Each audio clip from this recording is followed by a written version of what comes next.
All right. And I'm sure that they're all in our prayers. And hopefully, they'll make it through this soon. All right. Do I have a motion to approve the minutes from February 8, 2022, regular meeting? So moved. Have a second. Second. Any discussion? Albert, how do you lead? David? Yes. Melissa? Aye. Doug? Aye. And Pete? Yes. Okay. Do I have a motion to approve the February 14th, 15th, and 16th minutes from the retreat? So moved. Second. Okay. Melissa first. Doug seconded. Albert? Oh, any discussion? Okay. David? Yes. Melissa? Aye. Doug? Aye. And Pete? Yes. Okay, on the regular agenda, council, there's a couple of, there's a request from Shane to add a couple of items that you all need to approve. Shane, if you would.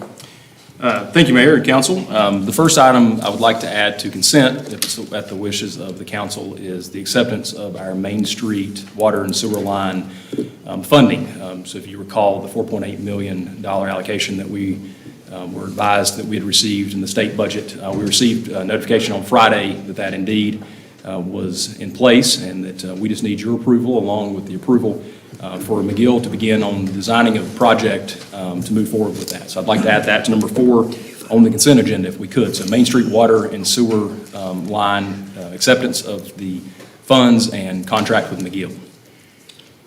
Council, do I have a motion? So moved. Do I have a second? Second. Normally on consent, we can have no discussion. So Albert? No, we're voting for all of it. No, we're just voting to add that to consent right now. David? Yes. Melissa? Aye. Doug? Aye. Pete? Yes. Okay. Go ahead, Shane, you got another item to add? I've received written notice from at least 2 council members to add the outdoor dining discussion to the regular agenda for discussion tonight. We discussed it during the retreat, and I believe the hopes is we'd have an open discussion tonight and maybe directives to the planning board. And I did receive those 2 from 2 commissioners here in writing prior to the meeting tonight. Do I have a motion? So moved. Second. Any discussion on that one? Yes, please. Will the public be able to give any input or talk on that During the 3 minutes. during the 3 minutes? Yes. Okay. Where will this be placed on the agenda?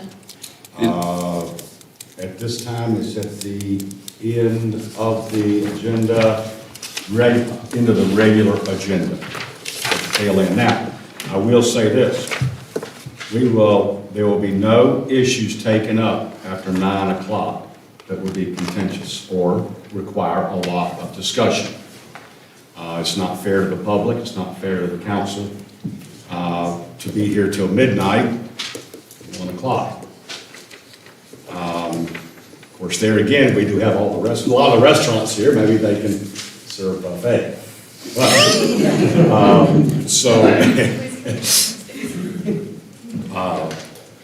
That's where it sets now.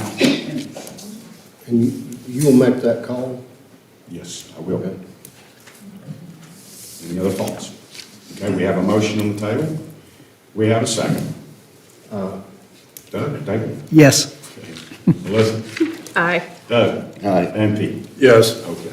So be it, that is added to the agenda. Oh, if I may also say, if we're not able to complete it, then the council will throw out some dates for a meeting to be held soon, okay? To discuss any issues on tonight's agenda that have not been addressed. Okay? All right, council? Okay. Moving right along, do we have a motion to approve the revised regular agenda? So moved. Have a second? Second. Any discussion on the regular agenda? Okay. Albert? David? Yes. Melissa? Aye. Doug? Aye. And Pete? Yes. Okay. All right, on the consent agenda, budget amendment 2021-4, Part F agreement contract, tax advertisement, date approval, and on number 4, which was added, the council approval of ARP funds provided by the state of North Carolina. Thank you to our local politicians for driving that through. Do I have a motion to approve the consent agenda? So moved. Do I have a second? Second. Albert? David? Yes. Okay. Melissa? Aye. Doug? Aye. And Pete? Yes. Okay, the consent agenda is approved. Okay, now we're going to go to public comments. Ladies and gentlemen, please keep your comments down to 3 minutes. And during your comments, there's 2 items on the public hearing that cannot be discussed. One is the Boiling Rock Country Club, and the other is the Short-term rentals. I'm sorry. Short-term rental. Short-term rentals, yes, thank you. But other than that, you can talk about almost anything. All right. So, Bill Hall, good. Come on up, Bill.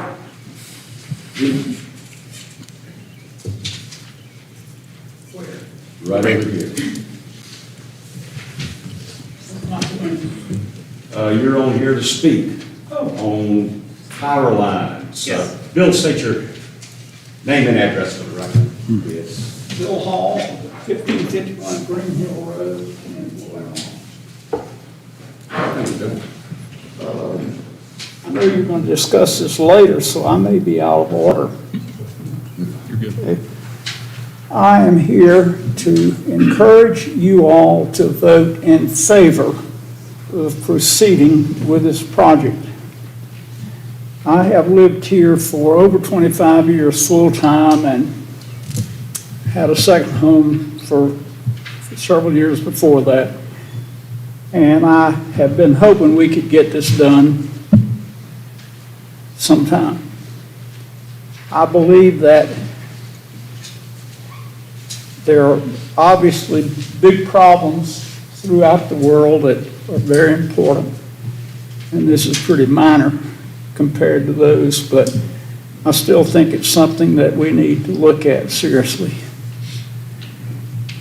We have an opportunity of a lifetime because we're replacing the water and sewer lines, and we will have the street opened up, and it would be a shame not to take advantage of this opportunity.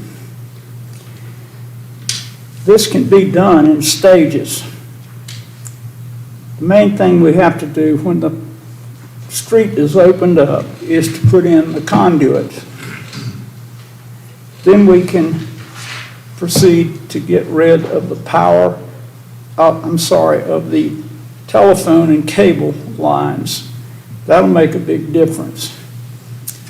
And then we do the rest of it when we can. I'm wondering if there isn't some government money available somewhere as much as is being given out around the country. And so I wish we could look into that. And my final comment is that a lot of other upscale towns have already done this. And we are an upscale town. I've lived several places, and I've traveled a lot of places, and I just think Boiling Rock is the coolest place in the whole world. And I hope I don't ever have to live anywhere else.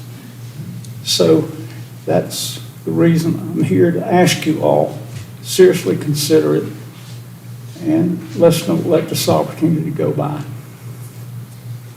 Thank you. Thank you, Bill. Thank you.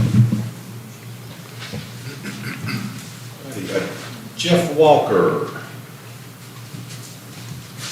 Excuse me, Jeff. Would just state your address for the record, please. Hello, I'm Jeff Walker. I live in Valley Cruces, but I am the owner, co-founder of Blowing Rock Brewing Company, president of Blowing Rock Brewing Company on 152 Sunset. And I guess I wanted to address the dining seating regulation that is on tonight's agenda. And then first I want to thank our town administrators and for having relaxed the enforcement of the dining table versus parking regulation. This provided much needed and appreciated relief from what had already previously become, at least in my opinion, a challenging and even untenable regulation for many of the newer restaurants in downtown Blowing Rock. I thank the town council for considering this regulation on tonight's agenda, as I believe the hospitality trade here in the downtown area of Blowing Rock is crucial to the town's future prosperity as a destination town. Could you imagine Blowing Rock with half the restaurants as there are now? We should be careful because this could happen if this parking regulation is strictly enforced rather than paused this summer, at least until it's rewritten. When we first opened in 2013 as Blowing Rock's first destination brewery, Blowing Rock wasn't as much of a walking downtown as it is today. And this is a great thing. Today I'm seeing a lot more younger people and families than ever before, both local county residents and destination visitors. And the 4-lane highway from Lenore has helped bring Blowing Rock a whole lot closer to Charlotte and the metropolitan areas. At our place, our patrons who park in our spaces will commonly enjoy lunch at our place and afterwards walk to the downtown area, shop, maybe have dessert at Kilwin's. I know this because they're gone for a few hours before they come back to reclaim their cars out of our lot. A lot of the time the cars park on our lot at 11:30 a.m. and they're there for opening, they have lunch, and they once they've left our place after an hour lunch, we turn our tables every 75 to 90 minutes on peak days. We go on a wait at noon and usually stay on wait into the evening. Our waits can be an hour to 2 hours on Saturdays, Friday evenings. My point is our patrons are parking somewhere. They don't just drive to our place and park for lunch. They come to Blowing Rock for the afternoon, and we've turned the same table 2 to 3 times since their lunch while their car is still in our lot and they're shopping on Main Street. It's no surprise, I'm going to get to the solution here. It's no surprise to me that Blowing Rock has had one of its best years the past year while the dining seat regulation was relaxed. People found places to park. They got hungry and they found places to eat outside and stay in town for a while. People want to eat outside more than ever. Blowing Rock is a destination lifestyle recreation town. Why shouldn't we want this? As a local business owner, I'm asking our town council to pause or relax enforcement of the outdoor dining seat regulation until this regulation can be brought up to the current times and integrated into the overall growth plans for the town. Thank you. And Roger Brooks, I thought he had a brilliant presentation. Make the downtown about people, not cars. Thank you. Thank you. Right, Emily Brinker.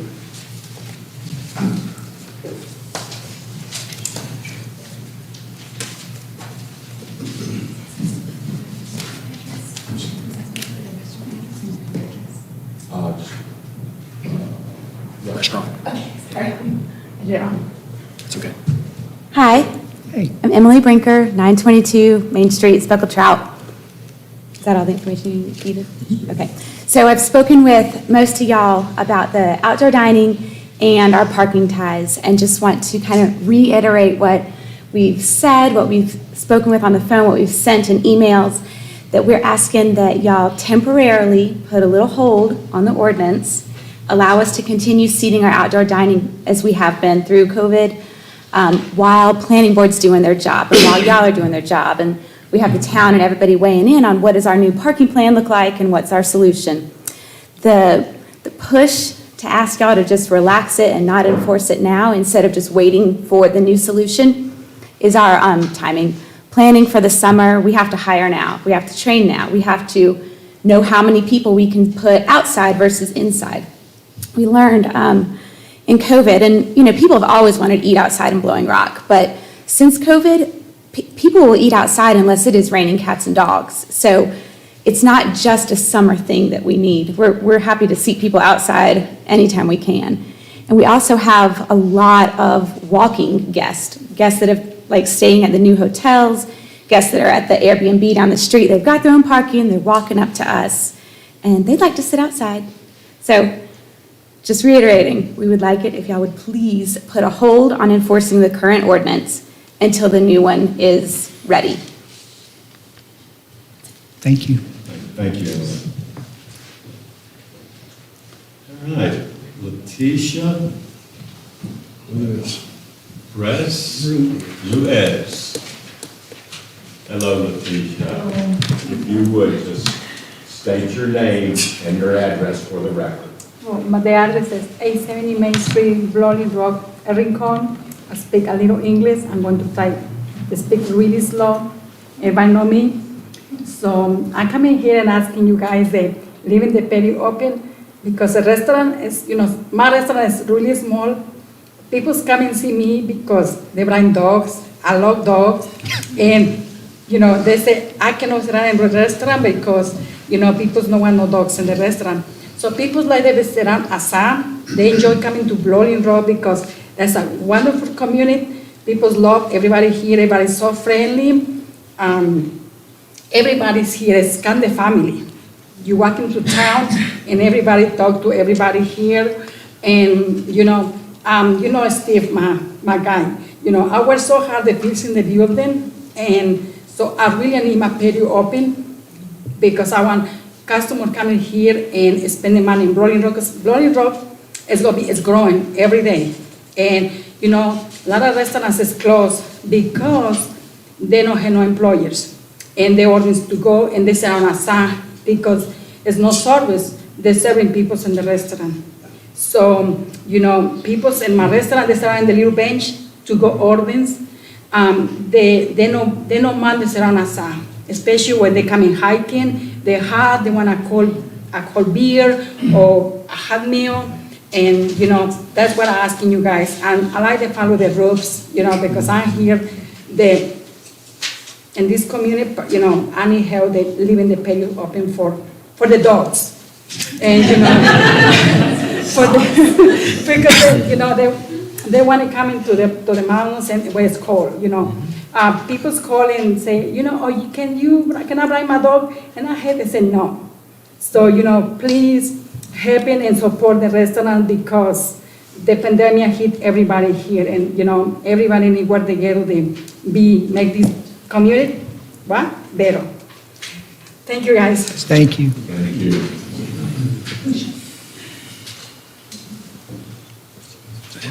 All right. I believe that is all that looks to speak.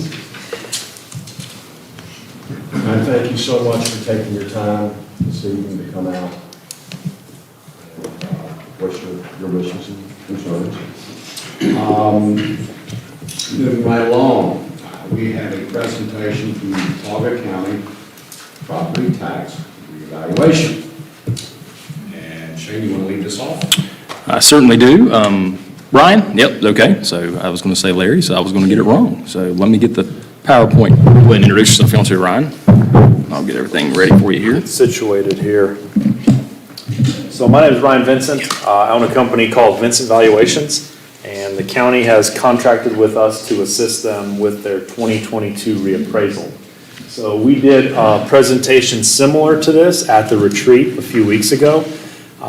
We added a few slides to it, but I'll go through the whole presentation because we have a lot of the public here today, and I think that they'd benefit from seeing this presentation also. So we're going to talk a little bit about the reappraisal, what it is, how it is, why we do it, some of the changes that we're seeing throughout the county, and then we're going to talk about the appeal process and what to do after you receive your property tax notice here in a few weeks. So reappraisal is a process in which we go through and we revalue all property in the county based on its current market value. And one note, this presentation is based for a county-wide presentation, so you're not going to see stuff just from Blowing Rock, you're going to see it county-wide. So real property includes the land and anything that's permanently affixed to it. So this does not include your any boats or RVs or campers or vehicles, motor vehicles. Those are reassessed on an annual basis. So we do it because state law tells us that we have to do it at least once every 8 years. The last county-wide reappraisal in Watauga County occurred in 2014, so currently the county is on a 8-year cycle. North Carolina Department of Revenue has recommended to all counties that they go to a 4-year cycle. That decision is up to the county commissioners as to whether they shorten the cycle or keep it at 8 years. And what it does is it distributes the property tax burden equally amongst property owners based on their market value of their homes or commercial buildings. So, market value is the most probable price that a willing buyer and willing seller would pay in the marketplace. So, we analyze sales between buyers and sellers. Some things that we don't consider market transactions are, let's say you deeded a piece of land to your husband or your wife or a child. We don't consider those market transactions. We try to look and see for things that were listed on the open market. And we know in this market, things might go under contract in an hour. They might go under contract in 24 hours. But we look for things that were advertised on the open market and use those as comparable sales. Most important thing here to remember is that the tax office does not create market value. We're simply taking a snapshot of the actions of buyers and sellers in the market and building valuation models off of those. So our effective date of our reappraisal is January 1st, 2022, which that date is obviously in the past, a few months now. The new property tax bills with these new values will go in the mail this summer, and we plan to mail notices to all property owners in about 2 weeks from now. So a few basic steps of the reappraisal. First step is the collection of the data. So we go out and verify the information that we have on file. And then from there, that information gets brought into the office. It gets entered into the system, the computer system, and we start our sales analysis. So what we're doing, again, is we're looking at those market transactions. We're looking at things by, not only by area, but by quality, condition, age, square footage, amenities. We look at things to similar lenses that the buyers do. And from there, we build valuation models to try to mimic the actions of the buyers and sellers in the marketplace. It's important to remember we are tasked with revaluing all of the properties. Just because your property didn't sell doesn't mean that your value is not going to change because your neighbor's properties are buying and selling for more or less than what they were in 2014. So we do it this way because we're responsible for valuing approximately 50,000 parcels. There's about 50,000 parcels in Watauga County. We're responsible for valuing those as of one particular day, January 1st. So we do things a little differently than a fee appraiser would. I always try to communicate to folks that sometimes after the notices go out, we get calls from property owners and they say, we'd like to see the 3 or the 5 specific comparables that you use to value our property. We simply don't do things that way. We build valuation models off of the sales. So if we get a call asking for the 5 comparables we use for your property, we don't keep that information. We don't have that. We'll talk in a couple slides a little bit further in about what we're doing for the public to put all of the sales online so the public has access to all of the sales information that we use. All right, so how do we know it's right? So there's a couple things that we check. One of those is the sales ratio, and that is simply taking the assessed value and dividing it by the sale price. So state law tells us that we have to value at 100% of market value. I know this is, some folks here might own second homes here, and they might have a primary residence, say, in another state. Other states do things differently. They value at different percentages of market value. In North Carolina, we're a 100% of market value state. Meaning if you bought your house recently for, say, $500,000, your new reappraisal value should be somewhere within the market of $500,000. So again, it's taking the assessed value divided by the sale price. Another thing that we look at, another statistic we look at, is called the coefficient of dispersion. We have thousands of sales that have occurred in the last 2 years in the county. So what we do with the coefficient of dispersion is that tells us how spread out our ratios are amongst our median and our middle point. So the way I put it is we could have 3 sales ratios in a neighborhood. We could have one that's at 10%, meaning we're 90% low on it. We could have one that's at 100% of market value, meaning we're right on the sale price. And we could have another one that's at 200% of market value, meaning we valued it for double what it sold for. Our median is pretty close to 100. Our average is still pretty close to 100, but our spread or our coefficient of dispersion would be very dramatic because we have some extreme outliers in that data set. So we have standards that are put out by the International Association of Assessing Officers, and those standards tell us what range our mean, our median, and our COD should be. So one thing that's important to remember, we have not mailed notices yet. That's why when you see these changes in here, you're going to see ranges. Because up until next week, when we pull the file to send to the printer, we're still working on these numbers. We're still analyzing December sales that have come in. We're still going through our data and fine tuning things. That's why you're going to see ranges in here and not hard percent changes. So our final statistics for this reappraisal, and again, this is subject to some slight change in the last few weeks here. We are supposed to be between a 90 and a 110% on our median sales number. We are at 99.35 right now, and this is based on 2,165 valid sales that occurred in the year 2021. Our average sales ratio is 98.32, and our COD is 11.13.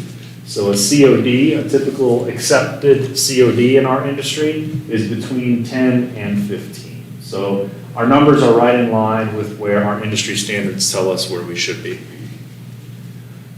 So basically this means that our values are lining up, our appraised values are lining up pretty good with what the market sales are showing for the year of 2021.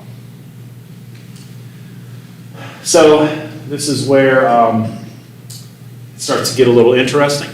One thing that's important to remember is the last reappraisal in Watauga County occurred in 2014. So when you see these numbers, these are changes from 2014 to 2022. These changes are not over the course of 1 year, they're over the course of 8 years. So our overall county-wide increase is estimated to be between 46 and 51%. And again, that's over the course of 8 years. So 82% of the properties are estimated to have a higher value than they did in 2014. 18% of the properties are estimated to have a lower value than in 2014. And 19% of the properties changed by less than 15% plus or minus. So countywide, we're at an estimated increase of 46 to 51%. Town of Boone, we're at 52 to 57. Here in Blowing Rock, we're at an estimated increase of 39 to 44%. Seven Devils, 53 to 58%. And Beech Mountain was the big one at an estimated increase of 82 to 87%. So the next thing we're going to go over is some sales that have occurred in the last year. And what we're going to show is we're going to show a 2014 assessed value. We're going to show a 2021 sale price. We're going to show the date that it sold, and we're going to show a photo of the house along with the percent change. Now, these are properties that have sold. These are not the new tax values. These are just the old tax values and a recent sale price. So we have probably about 20 of these slides. I'll go through them kind of quickly. So this one was in Boone. It was assessed for $122. It sold for $217. That's an increase of 77%. This one is a double sale or a resale, we call it. So it first sold in 2020 for $387. It was assessed for $325. Then it sold again about a year later for $441, and that's an increase of 36%. This one was assessed for $159, sold for $150. That's a decrease of 6%. So not, like I said earlier, not every single house in the county went up. There was a few of them that went down. This was an apartment building in Boone. It was assessed for $1.6 million, sold in June for $4 million. That's an increase of 146%. You kind of put that into perspective, that's $100,000 per unit is what they're paying for this particular apartment in town. Another one, this one was assessed for $3.5 million, sold in October for $5.4. That's an increase of 54%. You can tell this one's a little bit nicer, probably a little bit newer, and this one sold for $165,000 per unit. Then we moved to Blowing Rock. This one was assessed for 187, sold in November for 335. That's an increase of 79%. This one was assessed for 706, sold in October for 1.2. That's an increase of 81%. This one was assessed for 1.1, sold in February for 850. That's a decrease of 23%. This one was assessed for 4.4, sold for 4.3. That's a decrease of 3%.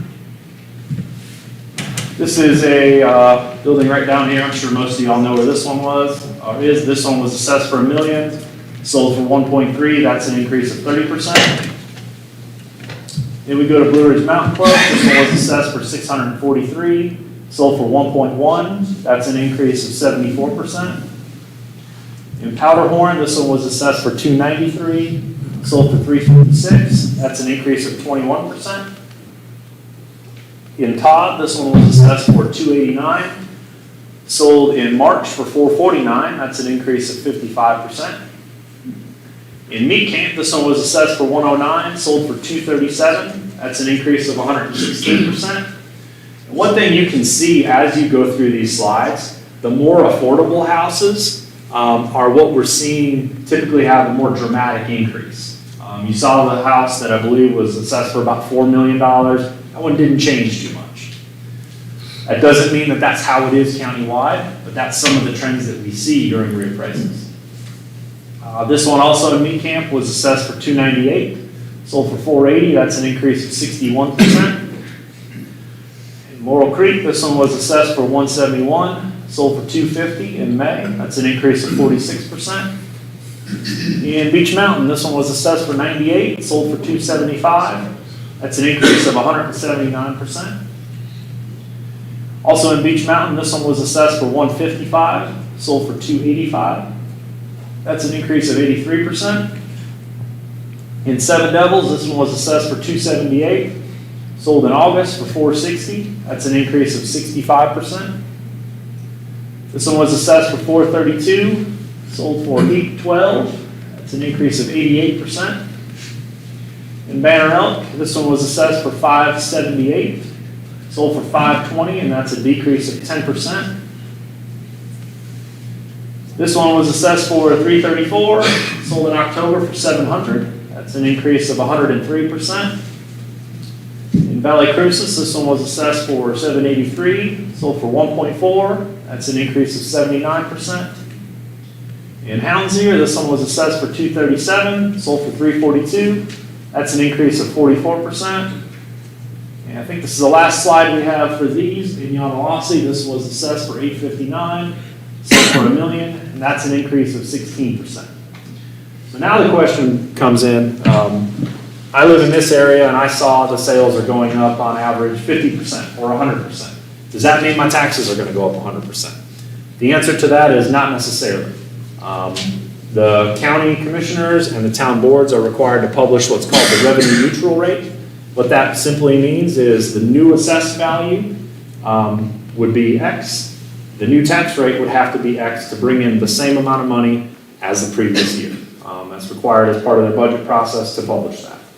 So just because your values are going up doesn't necessarily mean your tax bill will go up. Some tax bills will go up, some will stay similar, and some will decrease. One thing that's important to remember is that at the tax office, we are responsible for 1/2 of the tax bill. That is the assessed value. We do the assessed values based on market. The county commissioners and the town boards are responsible for the tax rates. So they set the tax rate, and that's the other half of the tax bill. One thing to remember is that when you get your notice in the mail, if you call us up and ask, what is my tax bill going to be? How is this going to affect my tax bill? The answer is, we don't know yet. The tax rates have not been set yet, and we do not know how the new value will affect your tax bill. All right, so appeals. So you get your tax notice in the mail in a couple of weeks, and you open it up and you look at it and you say, well, that seems like a reasonable number for what I could have sold my house for as of January 1st of 2022. You don't need to do anything. There's no action required on your part. If you have questions, there's a couple of things you can do. The first thing is there's going to be an information pamphlet in every single notice, and that will give some frequently asked questions. It'll give a very short summary of this presentation, and it'll walk everybody through this process that we ask everyone to follow. The first thing, if you have questions about your value, is to go online and review your information. Make sure your bedrooms, your bathrooms are correct, your square footage is correct. Make sure that all of your data is accurate. If there's issues with your data, we're going to ask you to go ahead and file an appeal, and we can address those data issues fairly quickly. So once you review your data, we ask you to then go online if you still have questions about your value and compare. So we're working with our GIS department to build an online sales comparison application to where you can go online and you can look at all the sales throughout the county within the last 2 years. You can filter down by square footage, you can filter by bedrooms or bathrooms, you can search by an area, and so you can look and see what other people are paying for houses in your particular neighborhood. Or if you want to search the whole county, you can do that too. So what you're looking for there is to see if your house value is in line with similar houses that have sold in your neighborhood.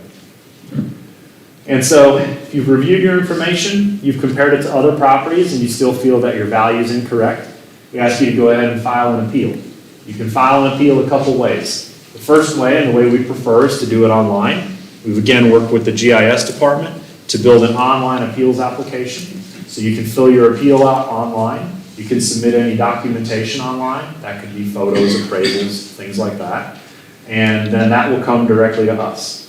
If you don't want to do an appeal online, that's fine. We can mail you an appeal form. You can print an appeal form offline, and you can fill out a paper form. So a couple things first that we see that are not valid reasons to file an appeal. So we've seen there's been some drastic changes in certain areas since 2014. So the first reason to not file an appeal is the percent change from the last reappraisal. So if we get an appeal form in and all it says is my value went up 50% and there's no other evidence attached to it, more than likely there's going to be a no change in value through that appeal process. The affordability of the expected taxes. So we know that as values go up, sometimes tax bills can be an issue for folks. There are programs that are administered through our office that are dictated to us by the state.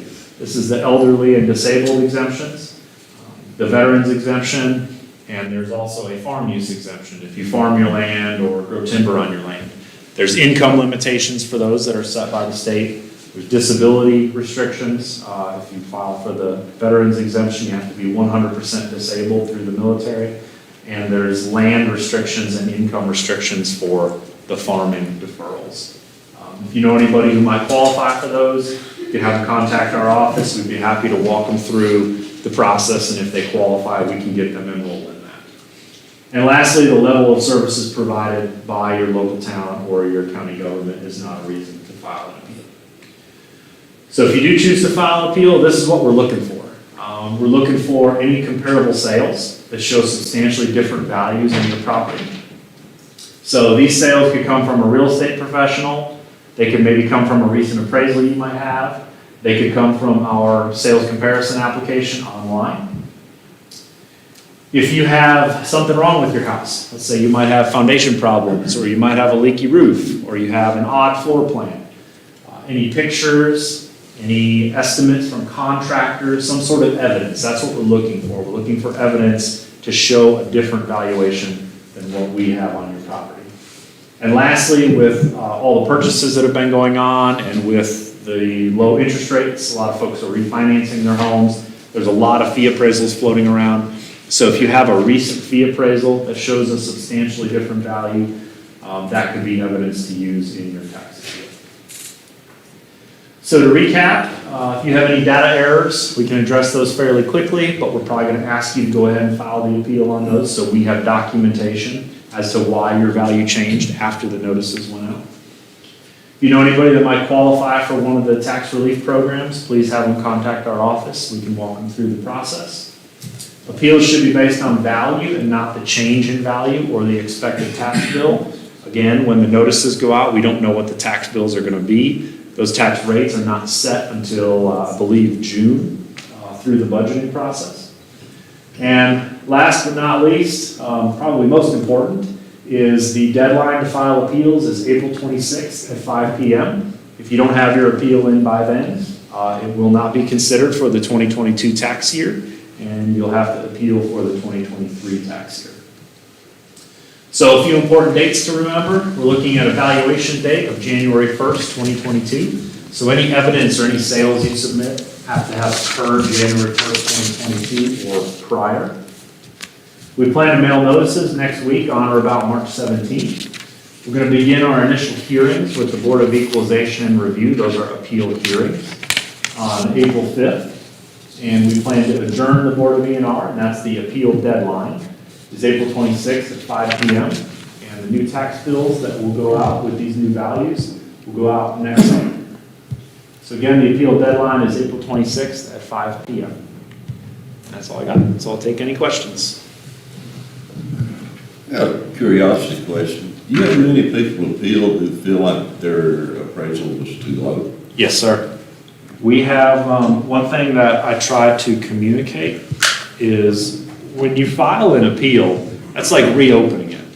So we've had appeals filed in other counties. We go to the property. Let's say on our initial visit, there was a privacy fence and there was a dog and no one was home. So we couldn't get behind the house and we couldn't measure it.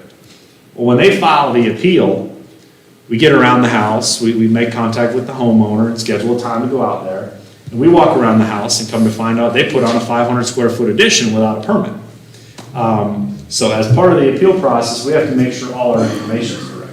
So we pick up that addition, that adds additional value to the home. And so the value is therefore increased, and the property owner might have appealed expecting a decrease. So that's why we ask you to go through the process of review your data, compare it to others, then decide if you want to file an appeal. But to your question, yes, we have people that file for increases and for decreases. There is appeal beyond. Yes, sir. So the way the appeal process works in North Carolina, this is not a Watauga County thing, this is a North Carolina process. First level of appeal is to the tax office. So we'll review the information and the evidence that's submitted. Then from there, we'll mail a letter to the property owner with either a change or a no change in value. The property owner then has the right to go before the Board of Equalization and Review, which in Watauga County is the Board of Commissioners. They hear both sides, the evidence from both sides, and render a decision. From there, if they're not satisfied with the outcome of that hearing, they can go to the State Property Tax Commission in Raleigh, which at that point it becomes a little more formal, more like a court trial. If they're not satisfied with the outcome of the Property Tax Commission, they can go to the State Court of Appeals. Now, it's very rare that something gets to the State Court of Appeals, but there is multiple avenues to address a property tax appeal. Big corporations. Yep. Typically, most of the time, the stuff that gets to the tax commission level or even the State Court of Appeals level is usually things, the most recent one that went to the Court of Appeals is Lowe's, some Lowe's from some counties, and larger type of properties where usually there's some fairly large discrepancies. Very nice presentation. Thank you. Thank you so All much. right. Well, thanks for having us. Yep. Good, that's perfect. Thank you. Have a good evening. All right, we're going to move into the public hearing session. This would be short-term rental ordinance revision. Kevin Rothrock. Kevin.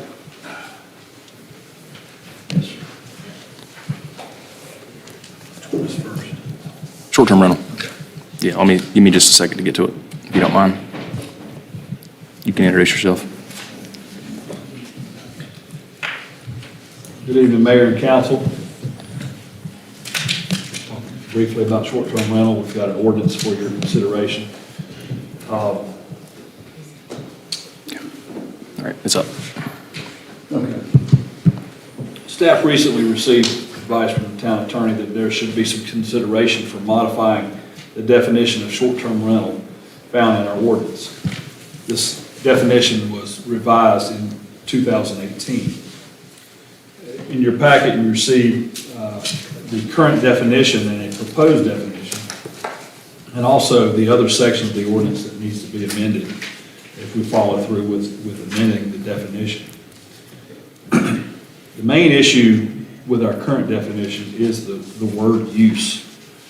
The intention of the short-term rental regulations was never to prohibit the weekend use of the home by the homeowner, if they were a second homeowner, or by their family, if their family wanted to come up. But by having the definition written as it is with the word use, it could be construed to mean that if you come up and use your home, that that's short-term rental by definition. So, the intention of the ordinance was never to do that. So we proposed, or staff looked at some other definitions, and something that may fit us a little bit better, be a little more clear. And the proposed definition removes the word use. And so I'll read both. The current definition: short-term rental of a dwelling unit is the rental, lease, or use of an attached or detached residential dwelling unit for a duration that is less than 28 consecutive days. Short-term rental use does not include rooming houses, boarding houses, or bed and breakfast establishments, which are specifically addressed as separate uses within the table of permissible uses. The proposed definition reads, short-term rental as the word to use. The rental, lease, or offer to make available any attached or detached residential dwelling unit or portion thereof by way of a rental agreement, lease, license, or any other means, whether oral or written, for compensation or consideration for a duration that is less than 28 consecutive days. The other parts are the section that we have devoted to short-term rentals and how we established a permitting process. And so that definition would be inserted into that language to make it clear. This was presented to the planning board last 2 weeks ago, and the planning board approved it, recommended approval of the definition as presented to you tonight. The new language in the ordinance that's attached is underlined. Anything that we're proposing to remove has been struck through. And I'll be glad to answer any questions. And I know the public may want to speak if they choose. So this cleans up family use, used by family members coming out? I think it does, and it also addresses their own use. If the homeowner owns a house and they come up, that would be perfectly legal, and that's what we would want them to do.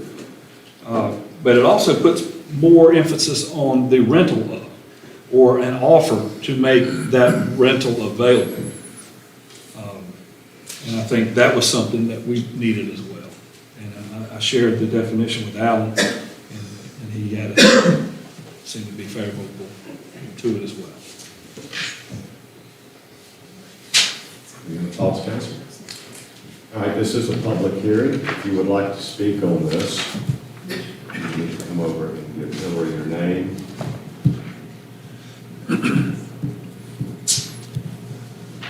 Council, do I have a motion to Make a close the motion public to hearing? close public hearing. Second. Albert? David? Yes. Aye. All right, Ed? Yes. Okay. Moving right along, do I have a motion? I'll make a motion to approve the language as submitted by Kevin and approved by the town attorney. Do I have a second? Second. Any further discussion? When does this become effective? Tonight? It would be tonight. Albert, how do you? David? Yes. Aye. No. All right. Ed? Yes. Okay. Kevin, thank you so much for that. All righty. Right along, now this next one is Blind Rock Country Club, and this is considered to be quasi-judicial, so moving right along after You may need to be sworn. Whoever wants to be sworn, yeah, to we'll have speak to to this sworn in if issue. you would like to speak Right. on this issue. Okay, Kevin?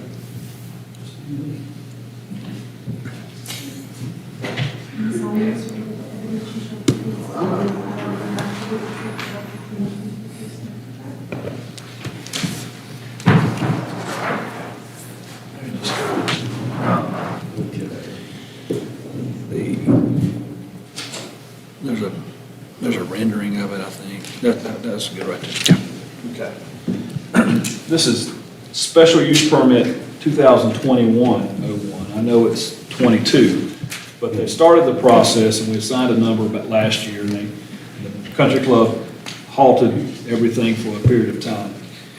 And the country club is requesting the special use permit to construct a new pro shop at 200 Country Club Drive. And this will be located between the current clubhouse and the Cart Barn and Fitness Center, and will be pretty much in the location of the old Cart Barn. The property is 5.5 acres and has split zoning designations, R15, and a portion of it is R6N multifamily, and is located in the water supply watershed. The proposed shop requires approximately 20 parking spaces based on its size. And the construction of the fitness center Cart Barn a few years ago, in the parking area, they added approximately 100 new parking spaces. And so that more than adequately provides the parking for both the pro shop and the Cart Barn, and some additional parking for the clubhouse activities too. Let's see how he does this.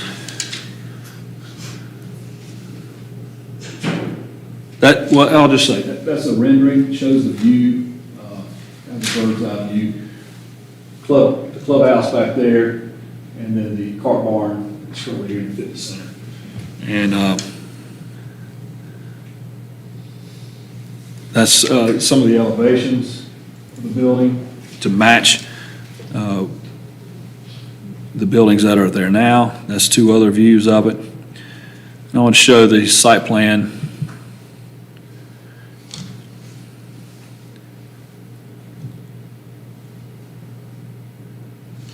This is where the Cart Barn used to be.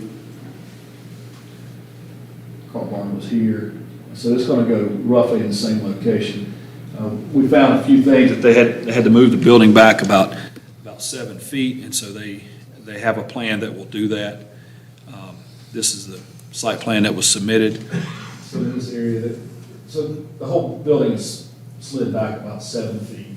It had some setback issues there. And also, there's ADA accessible spaces here in the current parking lot, and so they're working on a route into the first floor, and the building will have an elevator.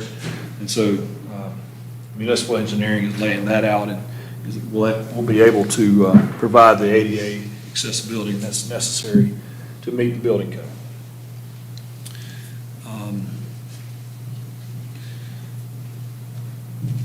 As I showed you the rendering and the elevations, it does match the buildings as in their current state, or very complementary to those. Nothing major outstanding. Really can't find anything that doesn't meet the ordinance. The planning board met February 24th, reviewed the project, and approved the recommended approval of the special use permit with no conditions. Be glad to answer any questions.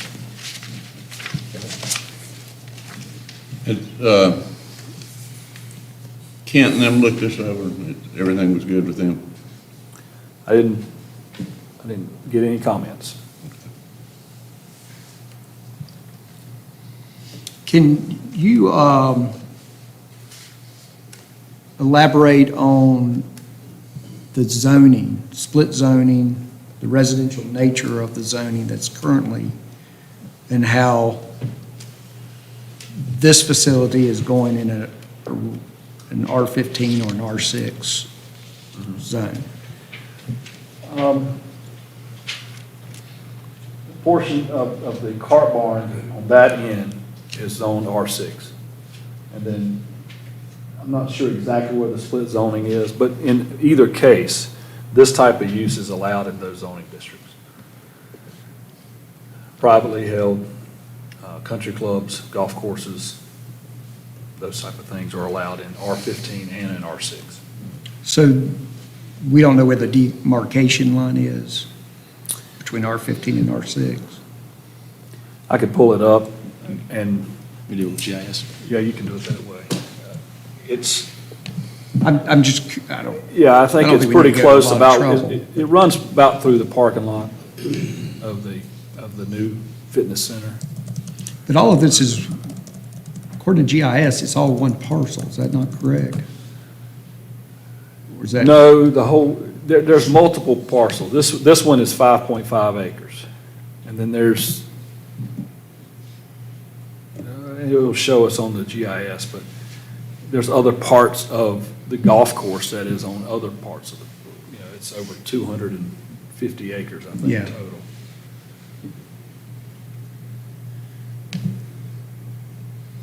I think that's a division line.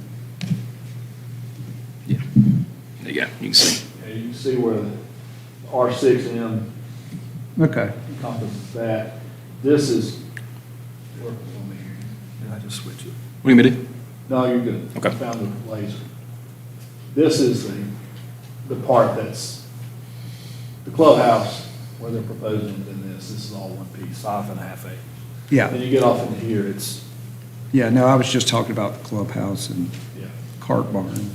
Fitness R15 for center. those and R6M for this. So where are these 100 parking spaces? That's this and that, okay.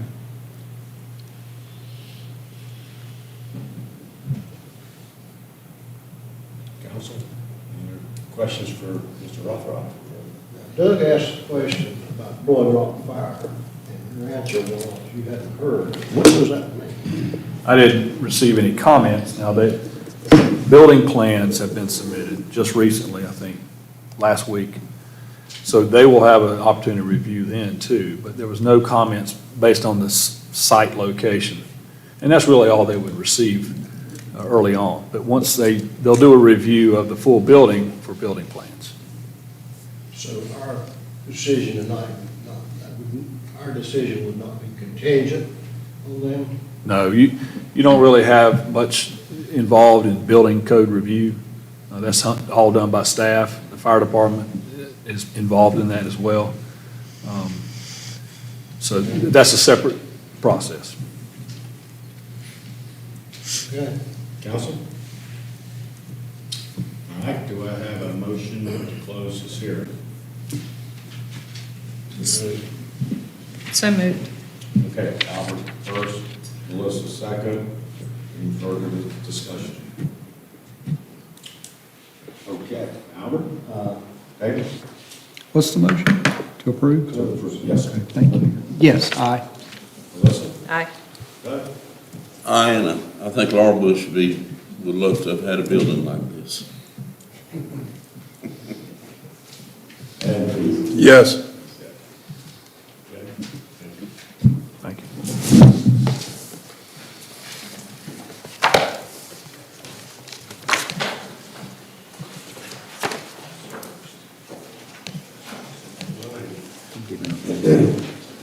Ms. Watkins, stand with us.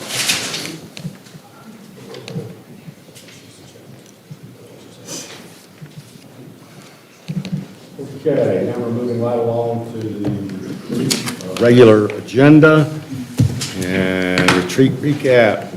Mr. Fox? Thank you, council. I will move through this topic fairly quickly. In the past, I've stood up here and kind of gone back through the retreat. I know tonight, with the sake of time, we've got quite a bit on the agenda, obviously left here behind me. So again, I'll move fairly quickly, but retreat recap, you'll see a long list of things up here for the audience and for the public.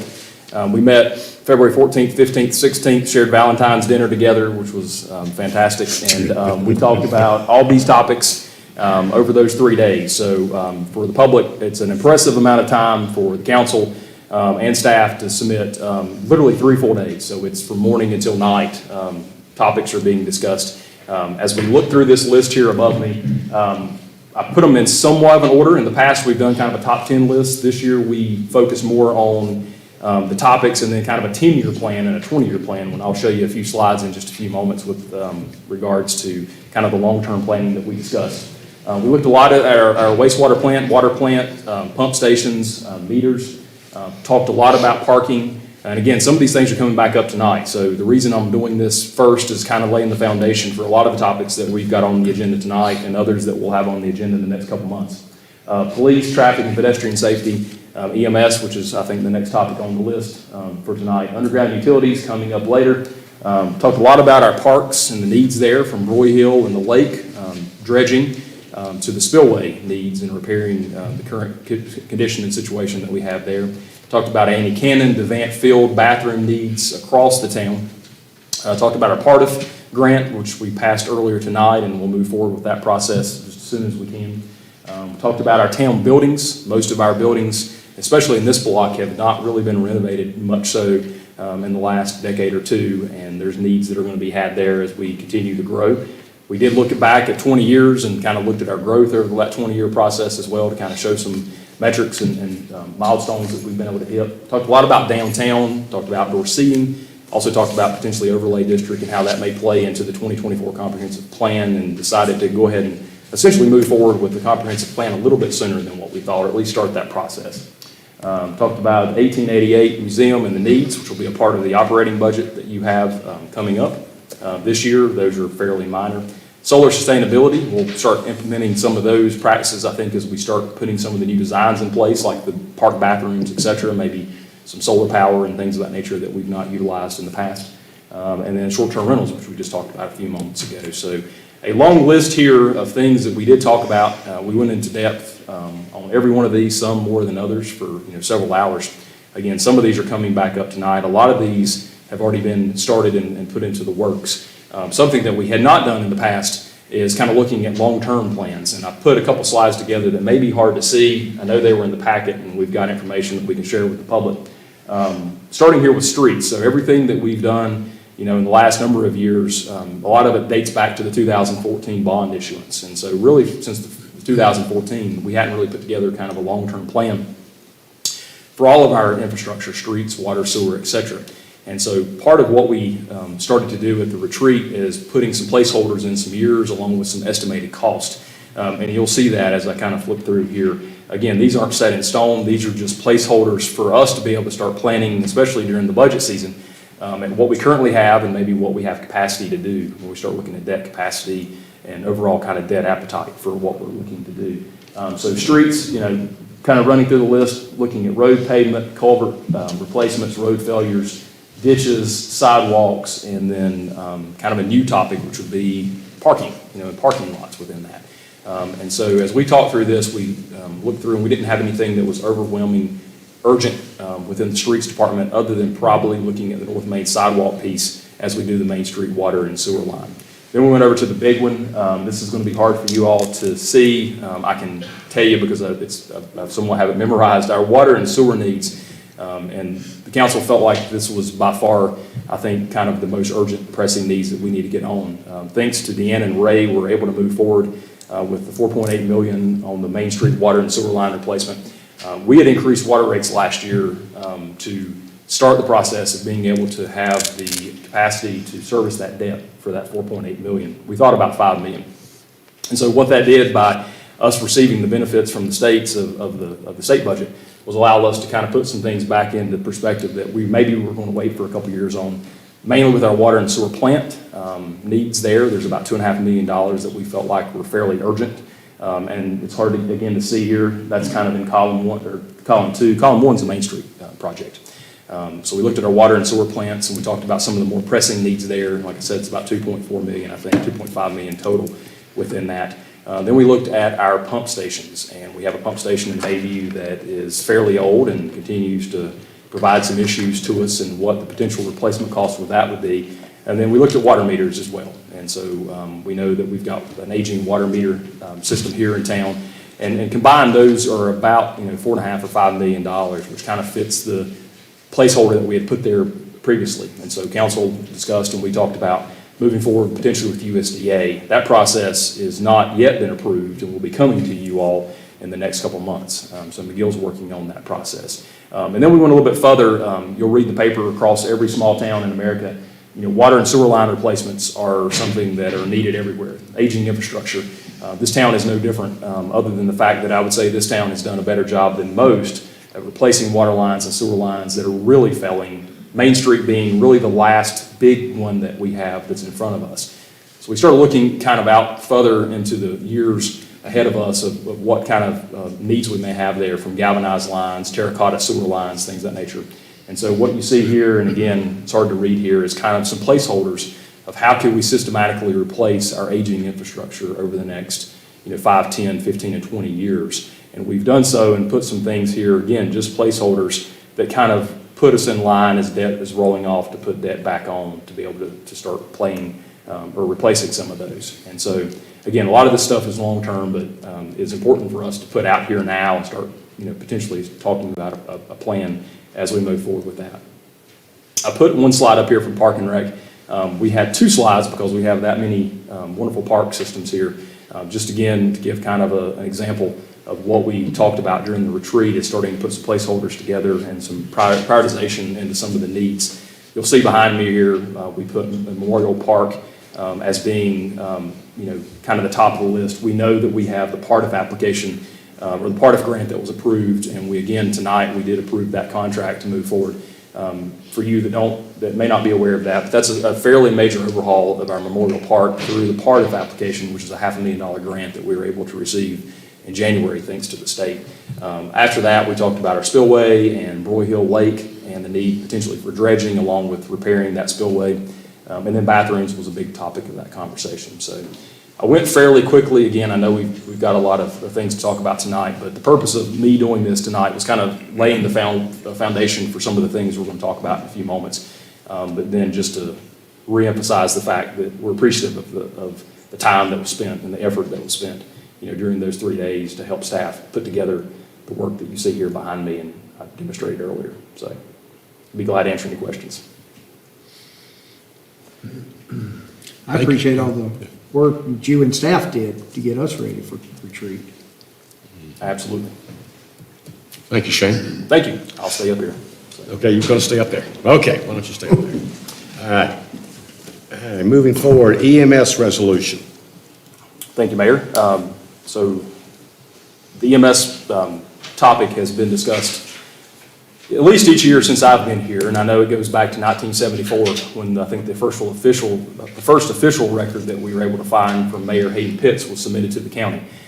So the town of Blowing Rock has requested, at least since 1974, and I don't know how consistently since then, but I know since I've been here, just about every year, we've consistently requested of Watauga County for Watauga County to place an ambulance within the town of Blowing Rock 24/7. So we built our fire station, Station 1 out on 321, I guess 10 years ago now,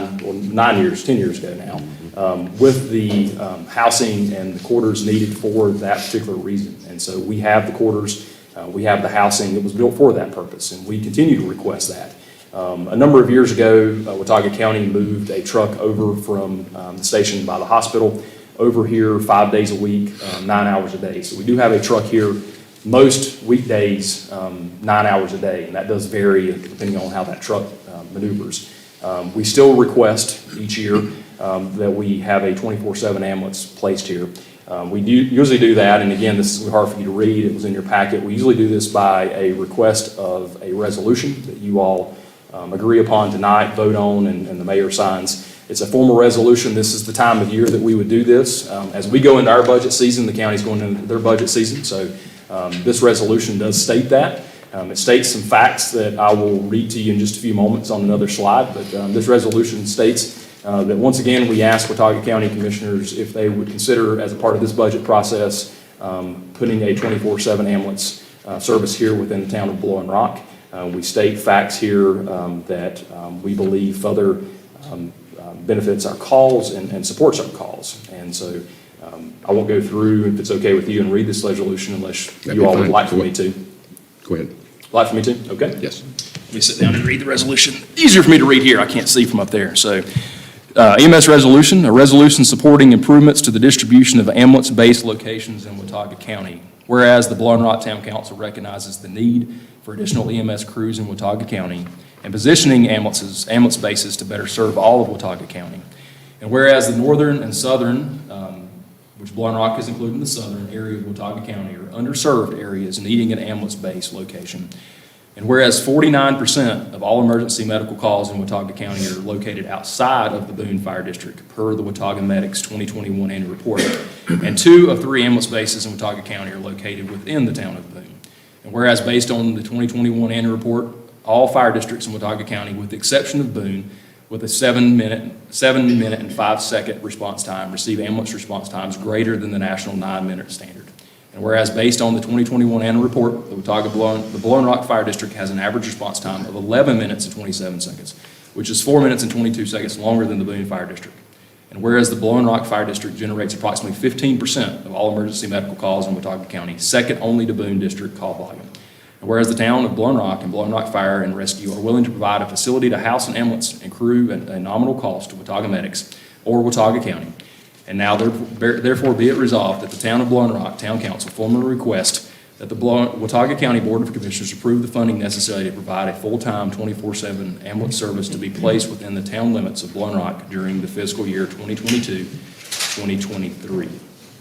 And the data that we're utilizing to put together this resolution, I would like to share with you, because I think this is important. So each year, Watauga Medics, which is a third-party contractor that provides ambulance services in Watauga County, provides an annual report, and we received that report last week.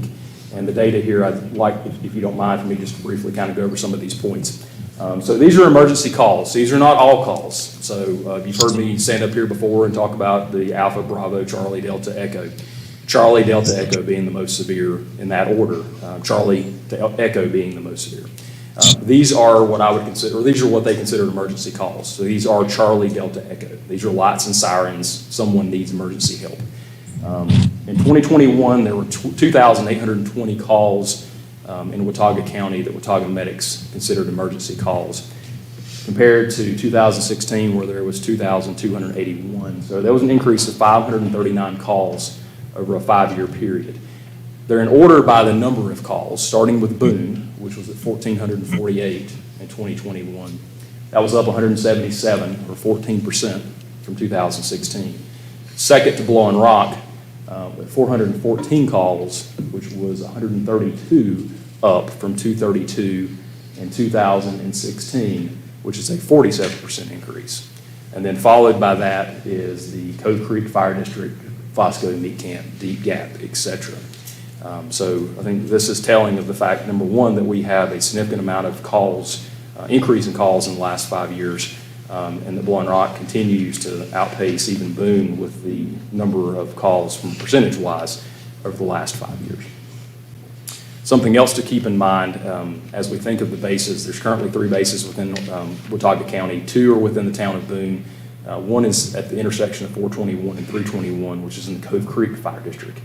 Why that's important, as you'll see on these response times, why Cove Creek has the second best response time overall is because we believe the positioning of that base is obviously close proximity to the Cove Creek area.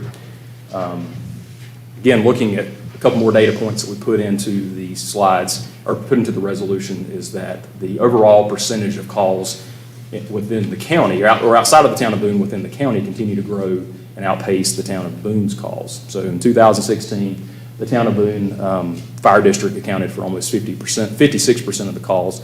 That's now roughly 51%. While the county in 2016 was at only 44%, now at almost 49%. And so seems to be, from the number of calls that we're seeing here on the annual report, the number of calls outside of Boone are starting to outpace, at least percentage-wise, the calls within Boone from a growth standpoint. And then the bottom right-hand corner here is our response times, looking at the town of Boone at 7 minutes and 5 seconds, Blowing Rock at 11:27, Cove Creek at 9:39, followed by Fosco at 15:03, and then all the way down to the bottom. And so as we receive this report, and obviously I know it's something that we talked about during the retreat, this has continued to be a priority to continue to ask for. We ask for your action tonight to formally accept the resolution for us to pass that along as part of our budget request to Watauga County.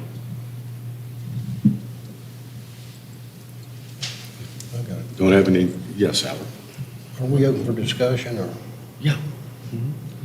I want to clarify something about this truck that comes over here 9 hours a day, 5 days a week. Yes, sir. Now, that is a figure that the county relies on and falls back on. Is that a correct statement? Correct. The truck is supposed to be here 9 hours a day, 5 days a week. That is correct. But in reality, In reality, that It's truck, not in reality. so in reality, it's a little more complicated than that. Obviously, there's only so many ambulances in service at any given point in Watauga County, and again, that's a county decision, or Watauga Medic's decision. As calls are happening throughout different parts of the county, this particular truck may not be positioned here. It may slide to the town of Boone, or it may slide to another position within the county to better position itself. And that's something that happens periodically. So the truck doesn't necessarily sit here 9 hours. If there's not a call, the truck isn't just sitting here 9 hours a day. The truck is staying active. So the truck is scheduled to be here 9 hours a day, but is in constant motion depending on the number of calls that may be taking place. They also run convalescent services, which is to Foley Center, perhaps to Winston Baptist, things of that nature. And this particular truck may be utilized for that, or it may be slid to another location because another truck is being utilized for that. well, what is the formula for someone else being more important than that truck being here? Couldn't speak on behalf of the Watauga Medics plan. There's obviously a medical plan that's put into place, and they follow their guidelines and their operations of how trucks are being slid and position points that are being used for that. And who makes the call to have that truck go to Boone? Watauga Medics. When it's advertised as being here? Watauga Medics, their operational procedures would do that. People that own the service? Correct. Yeah, the county has a contract with Watauga Medics, and without going into a great amount of detail, it's a fairly generic contract. Doesn't necessarily speak of positioning or operations of the ambulance service. So that's not something that's a piece of that. Talks about times, average times, things of that nature, but doesn't go into when a truck would move or not move. That would be on Watauga Medics to make that decision. Well, since you've been county town manager, and you had great experience with this in Cleveland County as assistant manager, right? Correct. Is this purging of this truck that's advertised being here 9 hours a day, 5 days a week, is that increasing the purging of it to go somewhere else? I don't think I can answer that because I'm not sure of the exact location or how often that truck's being utilized. I don't think I can answer that particular question. I'm not familiar enough with the operations of the service. Well, I certainly can. But I can guess. Any other comments, guys? I'd like to go back to the resolution. And I was wondering if we could add, and I'm just throwing this out, now therefore it be resolved that the town of Rolling Rock Town Council formally again requests that the Watauga County Board of Commissioners approve the funding. Because this is not the first resolution that we've sent in. This is the second or third, isn't it, Doug? So Third? I was wondering if that would be too nitpicky if we added that word in the resolution. It is your resolution, so. Well, I'm all in favor of that, and Doug's adjunct request, but what if we would get another ambulance over here? Is it gonna be purged like this one? I mean, looks like the more ambulances we're supposed to get, the less we have. We will have no, I mean, even if an ambulance were to be here 24/7, I'm not so sure that we would have any control of the logistics of that ambulance. That is probably not going to be something that we would have control over with the current situation.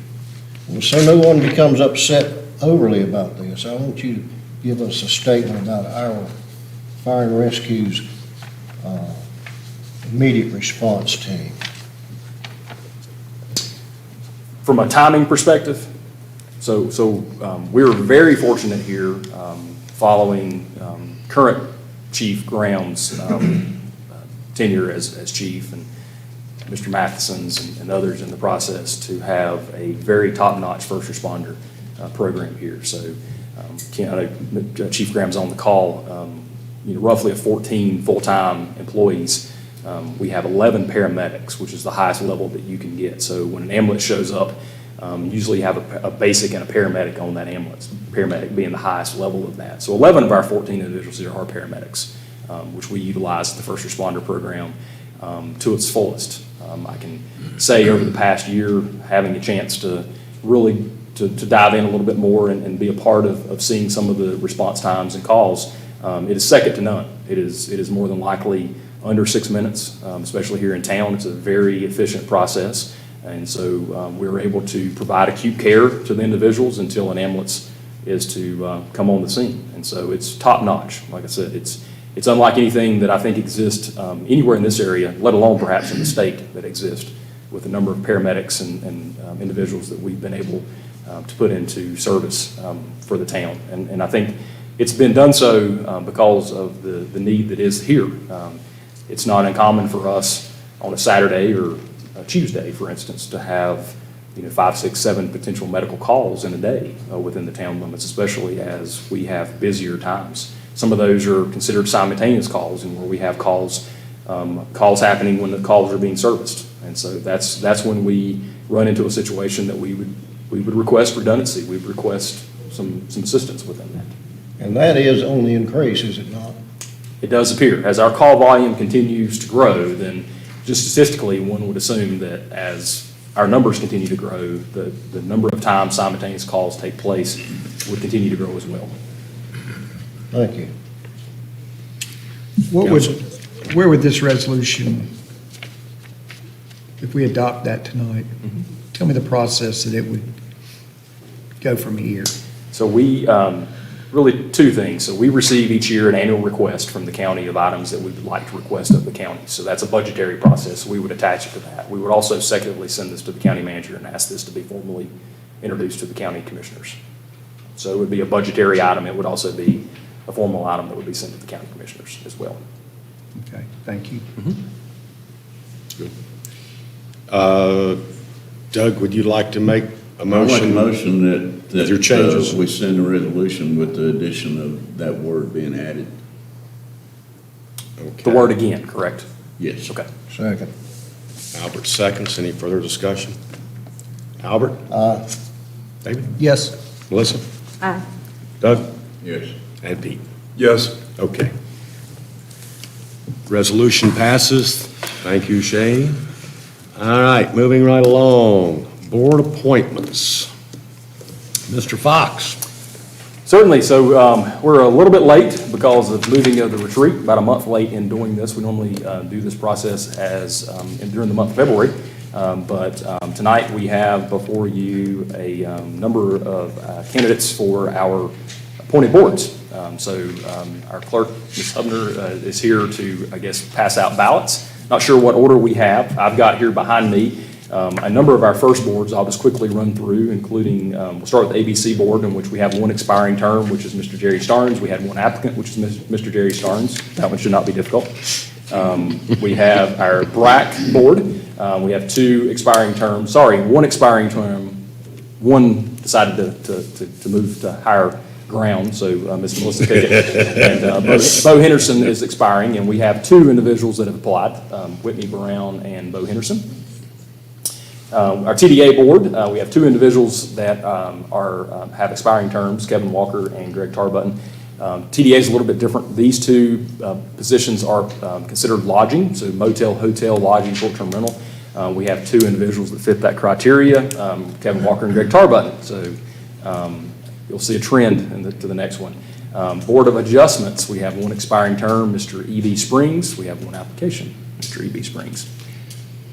The interesting one is our planning board, and it always seems to be the case. We have 4 individuals with expiring terms, 3 plus 1 passing of an individual.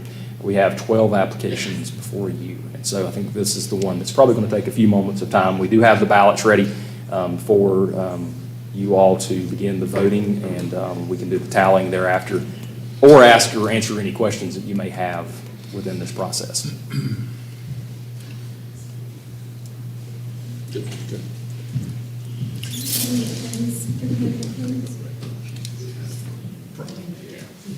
Hi. Not me. Do I get right off on all these? Just,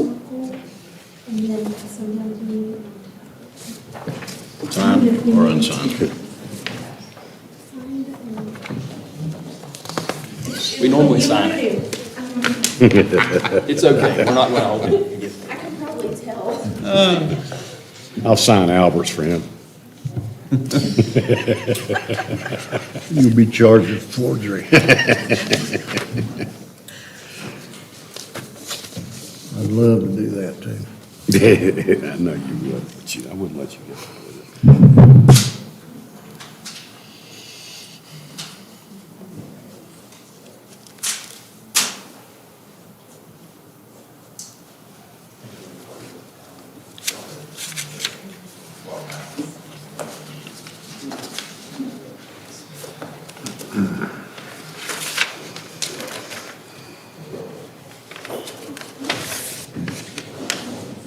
I think we signed this, don't we?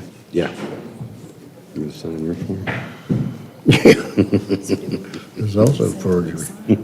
Sign or not sign, didn't make any difference.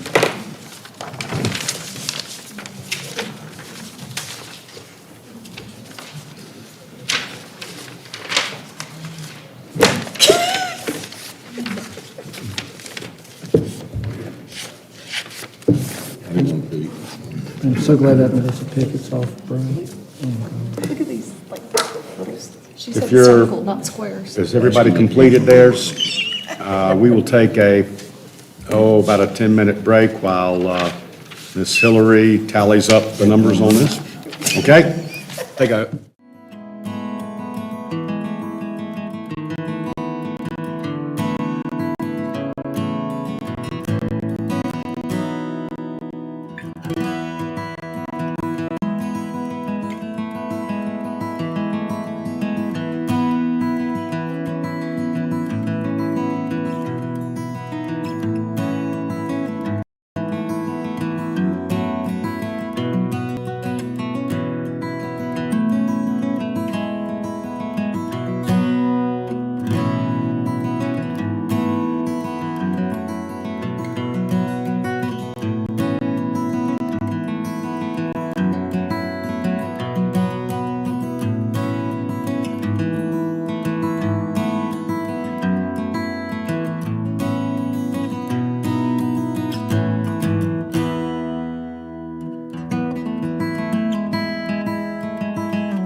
All right, what the tally come up with, Mr. Fox? So the results of the ABC board, Jerry Starnes, of BRAC, Bo Henderson and Whitney Brown, TDA, Kevin Walker and Greg Tarbutton, Board of Adjustments, Evie Springs, and then the 4 members of the planning board are Tom Barrett, Kat Perry, Christopher Squires, and Sam Glover.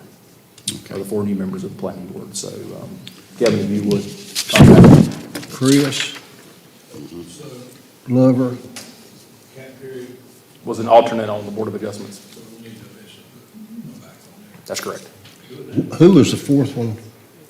Cat Perry and, Kat Perry, Tom Barrett, Christopher Squires, and Sam Glover. okay. Mr. Rothrock pointed out that Kat Perry is currently a member of the Board of Adjustments, and we would need to appoint someone to the Board of Adjustments. I believe we contacted most of these people, and they were willing to serve, so do we want to go ahead and do that now? Do you need that in place? Is that something? She's an alternate? As an alternate? Current.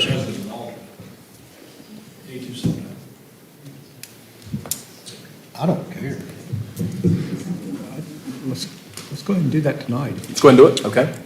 We can take a nomination, I think is a fair way to do it, since it's one individual. You want to do a nomination, or you just want to go with what's left over on the? Who was 5th on the ballot? You want to do that? Yeah, I think that. Yeah. 5th on the planning board? So that would be Paul McGill. Paul McGill Okay. And he's alternate. for Board of Adjustments. Does that maybe make a nomination there? Motion? Do we have We do it. you want to make a motion? Make a motion. Yeah. Okay. Okay. I'll move Paul McGill be moved to, be appointed as alternate to the Board of Adjustments. Okay. We have a second? So moved. Okay. Any discussion? Okay. Albert? Oh, wait. did you- No, I thought David was going to make a nomination a minute ago, so I didn't. Okay. Oh, okay. I mean, David? We voting on Mr. McGill, or are we voting We'll on? we'll vote on Mr. McGill, and we'll vote on all the applicants. Okay, thank you. Okay. Yes. Okay. Melissa? Aye. Doug? Aye. Pete? Yes. Okay.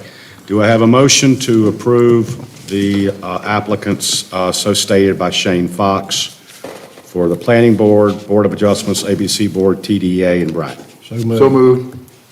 Okay, we have a motion, Albert, seconded by Pete. Any further discussion? Albert? David? Yes. Melissa? Aye. Doug? Aye. And Pete? Yes. Okay.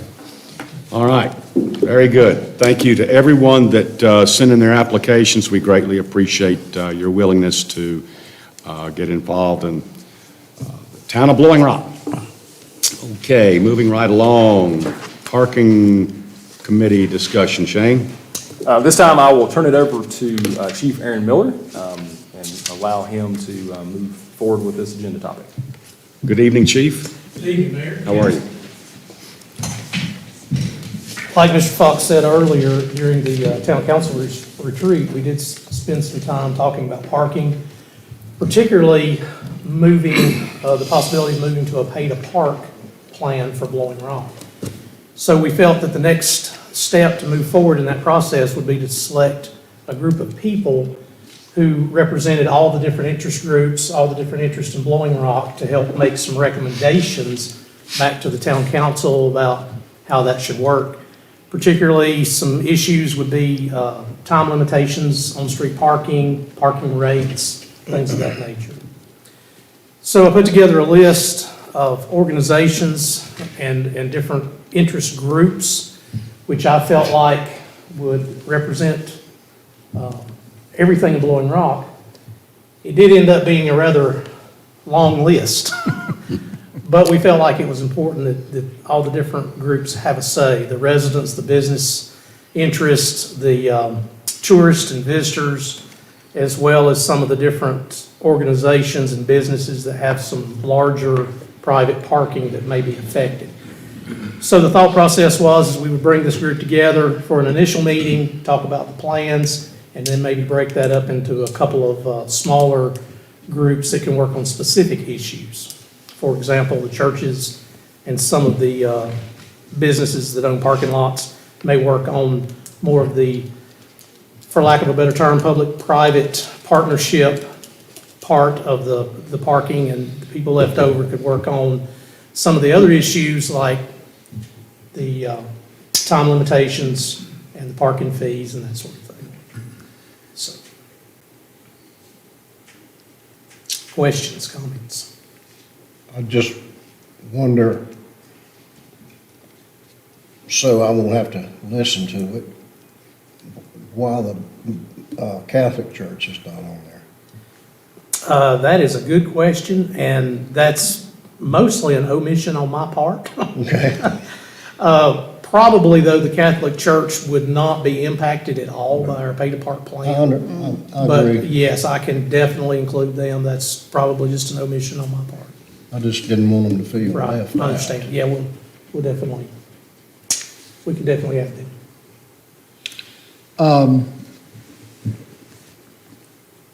The hoteliers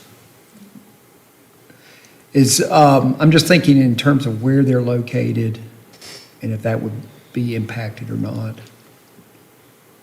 We can certainly add or take away from this list any way you like. I spoke with Charles Harding over at the Chamber and asked him to help choose a couple of business people in town that would be good representatives on this committee, and he has given me a couple of names, but if we need to include some others, we'll be happy to do that.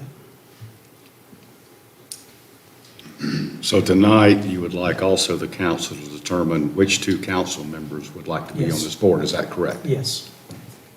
If I may, Mayor. So Yes. we felt like this, rarely do we have more than one council member participate in a group. We felt like this topic is obviously a large enough topic that perhaps two individuals seemed like a better fit, especially given the fact that we are going into uncharted territory and discussing town-wide, here, this practice within that. That was the reason we requested two. Again, it's up to you all. Can't do three, obviously, for good reason. We can do one or two, up to this council's decision. And I was going to add, these entities listed on here, Chief has done a tremendous job in contacting each one of these entities and asking them to start the process of thinking who their representation would be, not for us to pick that, obviously. And so that process has already begun. Each one of the churches and some of the other entities that are listed here, to allow them to have perhaps more of a say-so in what, or whom they think would be a better representation of their entities within that. So the churches I know have already started that process. The precedent was there were two of us on the 321 committee. Correct, that is correct, there was. What do you I think, Council? personally would love to serve on it. One, because I feel like I can bring in the years that I've been working on the shuttle system into this and help with that also. So I personally would love to be considered as one of them. I'll volunteer for one of the spots. I was gonna say, I would be interested, being a previous business owner downtown, and I feel I could add some experience to it. Should we let Pete and Melissa step in the other room and discuss this? Could you, could you three not work it out so we won't have Look, Albert doesn't want to have to vote, okay? to, I mean, is there a dartboard back there? Yeah. Okay. Are you saying you want their darts at us, Howard? I'm asking you three if you can go in that room and work between you three down to two. Look, we're closing this meeting tonight, remember? Yeah, I mean, if that's what you want us to do. I mean, that's a question. No, okay. Doug spoke up first. Doug he has a good point with the shuttle service, and of course, years in town. So I think Doug would be good. I'll make it easy. I'll retract mine and let Melissa do it. Good, thank you. Okay, You all want to right. be the representative from the TDA board, isn't it? Yeah. David, you okay with that? Yes, sir. Okay, Albert? I'm fine with it. Yeah. Now, don't ruffle anybody's feathers out. No, I'm just gonna tell Pete that, I was gonna vote for you, Pete. You'll find out. Okay. Chief, you have, Melissa, yes, go ahead. I was gonna say, probably want to make it formal. Yes, yes. So, would someone like to make a motion? I'd like to nominate Melissa Pickett and Doug for the membership on the parking committee? Is that what we're calling Parking it? Advisory Committee. Parking Advisory What we Probably Committee. want to put in there allowing Chief Miller to go forward with the setting up of the committee. Yeah, That'd be fine with me. second. Are we going to talk about process, or is this just us formulating the committee? Again, all open for discussion, but Chief and I had discussed, first step is kind of perhaps getting this group together and opening up discussion if there's directive that you have now to provide, and then we would report back next month, I guess, at kind of how that potential open first brainstorming meeting took place. Any directive would be more than appreciative, obviously, moving forward with Not that. so much a directive as an observation that I think getting everybody together, but a committee of this size. Yeah, I don't think, in my opinion, the process would be a much smaller group, maybe even staff with some council member or two present. I think this committee is more to come up with some recommendations on some broader issues like parking rates, parking time limits, residential permits, if any, and those types of things. The process of implementation will probably come later, and we'll narrow that down to a much smaller working group of people, I would imagine. Okay. Then I'll amend my motion to include asking Chief Miller to move ahead with this. Okay, good. All right, we have a second. Albert, any further discussion? Okay, Albert? David? Yes. Melissa? Aye. Doug? Yes. And Pete? Yes. Okay. Chief, thank you.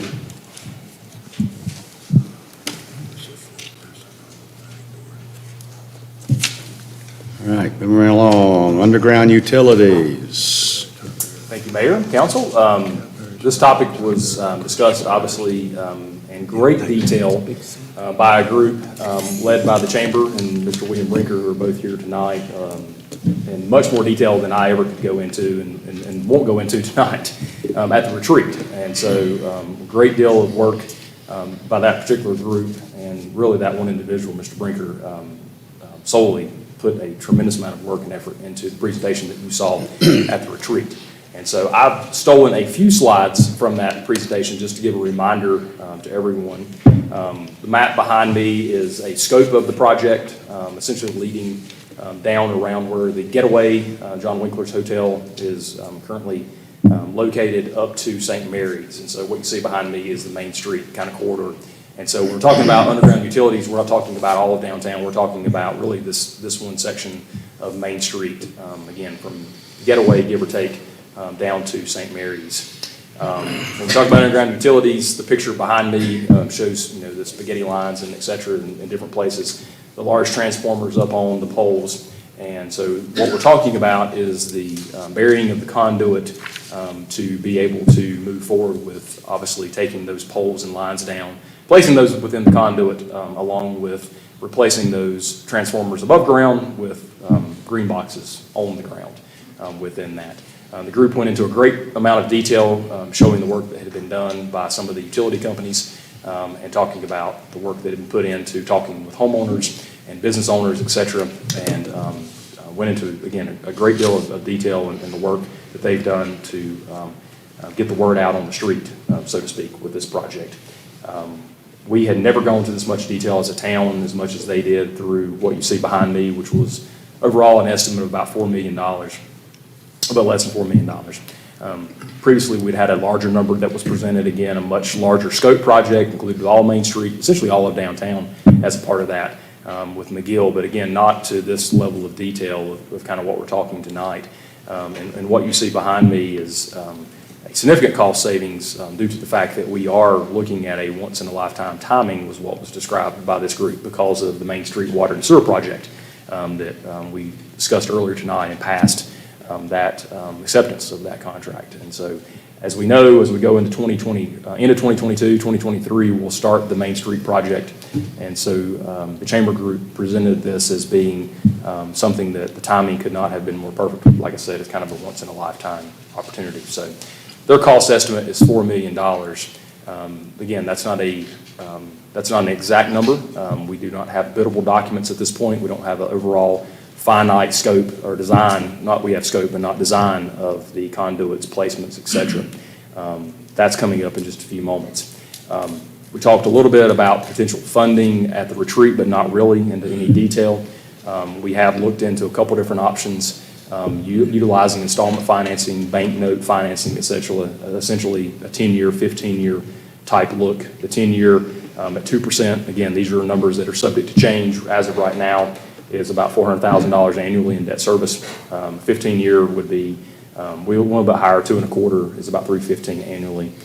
We did put here other options. I know you all have discussed different options, perhaps bonds or things of that nature. Some timing gets into play with that and how that looks. It really gets to the point of the ask tonight. So as it was stated during the retreat, the current need is for Blue Ridge Energy and McGill to work together over the next 90 to 120 days to put together a finite scope, detailed design, placements, locations, numbers, et cetera, of the conduits that need to be put into the ground in order to accomplish the scope of the project. McGill's work is going to be tying those utilities in together along with the project itself that we have before you, which is the water, or had before you earlier tonight, which is the Main Street Water and Sewer Project.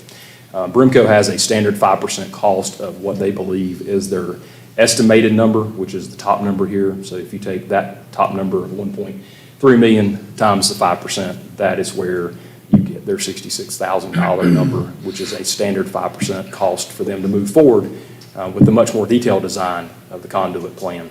And then McGill's cost proposal is $50,000 to tie those together to essentially produce a biddable document that we can have as an alternate bid when we go to the market to bid out the Main Street Water and Sewer Project. So we did talk into detail at the retreat. This project, if it moves forward, is a separate project in a bidding capacity. It's bid as an alternate. It's not a part of the Main Street funding that's coming from the state, the $4.8 million. This is a separate project, so to speak, even though it's going to be potentially consolidated or accumulated within the overall Main Street project.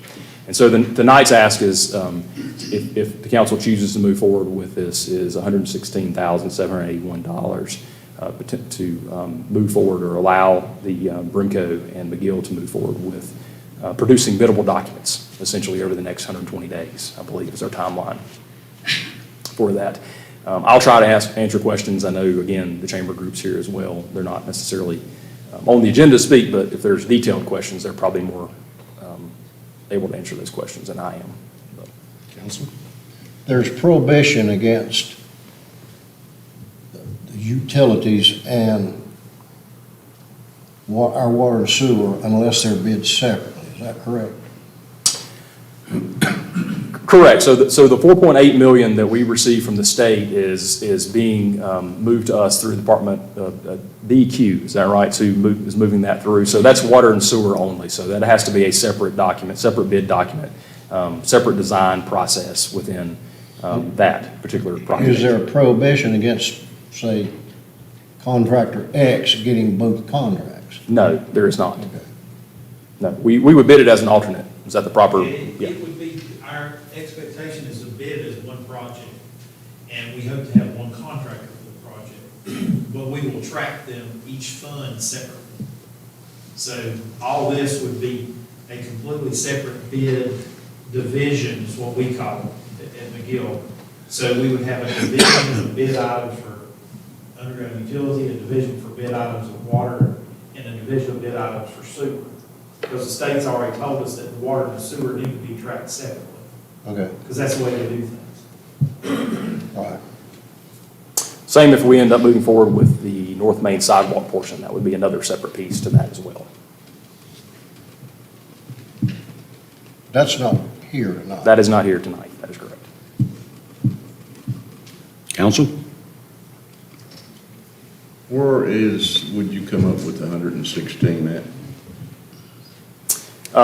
Given the fact that we had not budgeted for this previously as part of the budget process, it would come from fund balance. So we have typically utilized fund balance savings essentially to pay for this particular, or for items that come up that are unexpected throughout the year. And that would be made up how? Unknown at this point. I mean, the year is obviously still ongoing, so revenues and expenses are continuing to be generated. So at this point, where the year may end up is still a little bit uncertain. We know that we're kind of churning ahead a little bit in some different areas that Nicole presented to you at the mid-year retreat. And so we would hopefully have a better year to make that up. Anytime we utilize fund balance for any expense, obviously that's dipping into what we call kind of savings within that. We like to keep a 50% threshold. So Yes, Pete? that would dip into that savings piece from that. Can I ask a question of Charles, or is he going to make a presentation? No. Yes, you can, but no, he's not. Okay. Charles, in terms of funding, is Village Foundation a possibility for looking at funding? I really can't speak to that.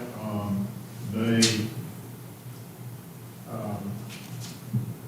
haven't, but there are a couple of places in this budget that the Village Foundation might be able to assist with some of those items on that detail that we did.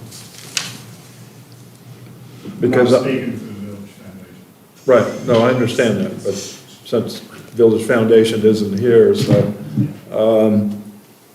I think that I happen to agree that this is the time to do it, but I also want to understand the cost figures and how we really tie those down.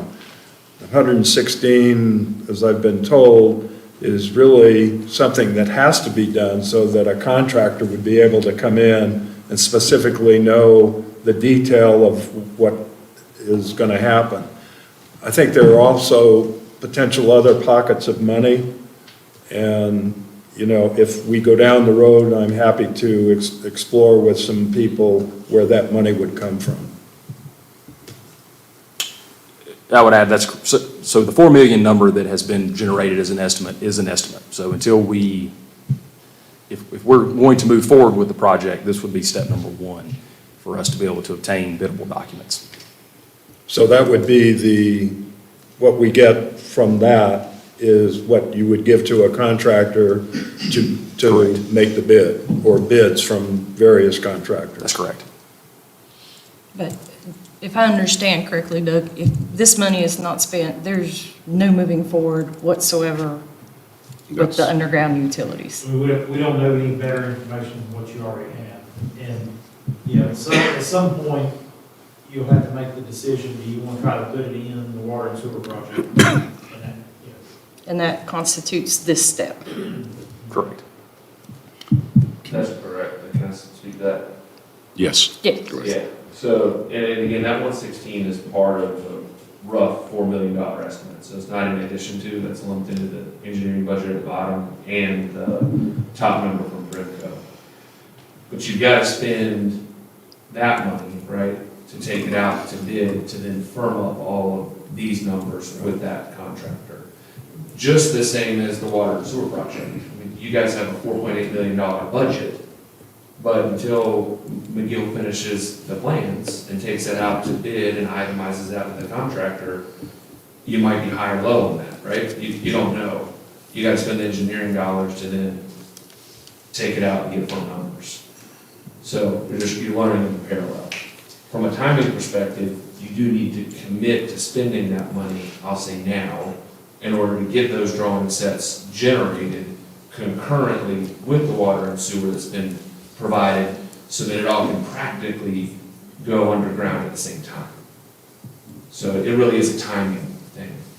Yeah, I would add one of the timing issues that the reason we added to the agenda tonight was that the state produced a letter of intent to fund on Friday with an August 1st deadline for those documents to be presented. So that is why the conversation's happening tonight.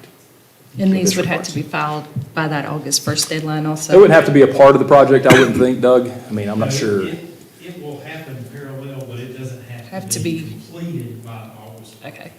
It's ironic, the state gave the town 5 months to survey, design, and get everything ready, and they have 4 months just to review it in their own schedule.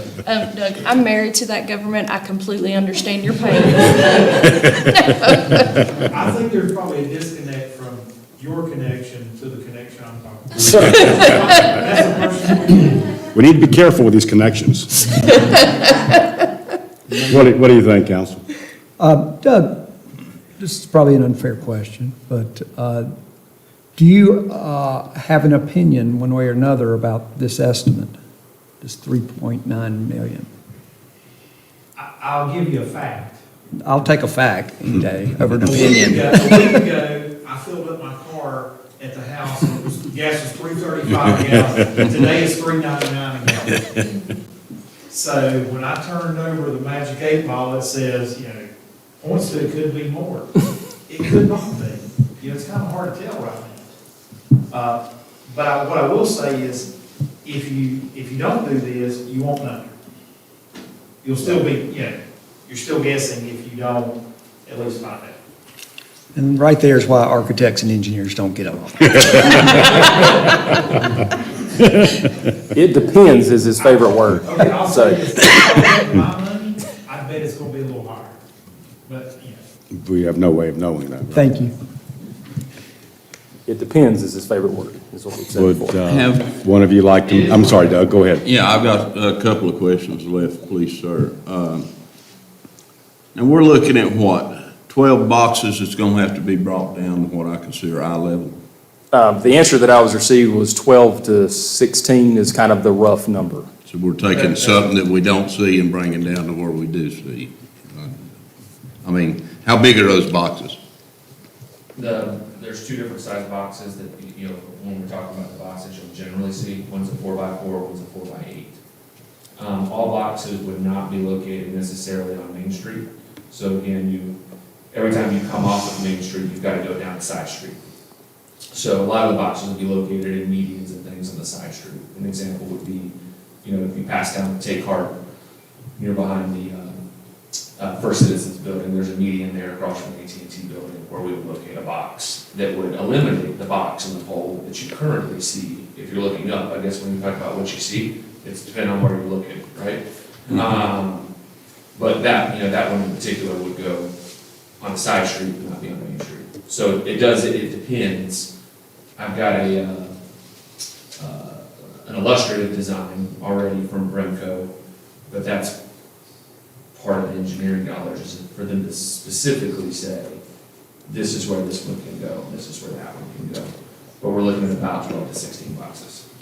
Do we have easements Easements have not been obtained. for those You locations? may have some easements already of most of the affected property owners. So we did identify, what we deem to be like a truly affected property owner, somewhere where we might be knowingly having to locate a box, locate a guy wire, et cetera, and have gotten strong support verbally from each of those property owners that they're in support of the project. But if we have to buy any, is that figured in this cost? No right-of-way has been factored into the cost. In the presentation that we did at the retreat, we did allocate about 6 parking spaces that are owned, I'll say, by the town. So no cost per se in dollars out, but maybe sacrifice in a space given. Of which some of those spaces are located on corners. You'll notice that several power poles are located on corners, where I think the town wants to eliminate parking spaces anyway for public safety. So that when you're making the corner, you're not looking into a car, you can fully look around the corner. These boxes are smaller than that of a car. So it's not like a total taking of 6, it's some combination thereof. A question for you, please, Mr. Manager. Certainly. Let's just say we base it on the 4 million then. What would you guess at a tax increase that would be? So depending on funding, and Ms. Norman is here as well, and again, these are numbers we requested of a couple of our bank contacts that we've normally used in the past for installment financing. That's where these numbers have come from. So again, fluctuation with interest rates, et cetera, could make a big difference within that. So if we go solely talking tax increase, our current value on a penny is 130, 120? 120. So if you're looking behind me here, at 400,000, you're talking a little bit more than, 3.5, probably 3.5 cent on that. If you're talking on 315, then you're talking, more like 2.5 to 3-ish cent, if you're talking the tax rate being utilized for that. Okay, so I'm looking at, just guessing on my fuzzy math probably, let's take an average home saying 500,000, then we're looking at maybe $50 a cent? Roughly. Yeah, that's, yeah. So- Yeah, 50 to 60. So you're looking at That's- $200 roughly there Correct. increase? For just the numbers we're talking about, correct? So you're looking at $200 increase roughly right there. Correct, sir.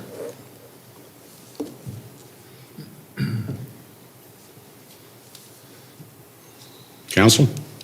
I got something to ask. Okay, go for it.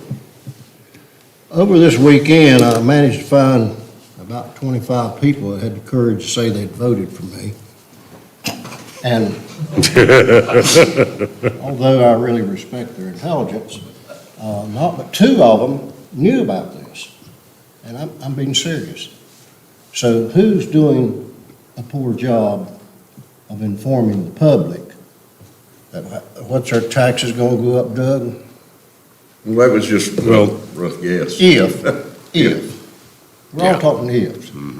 The other thing is, I thought Bill Hall had some good ideas, and there's some hybrid situations that we haven't looked at because we're being told that this is a one-time thing.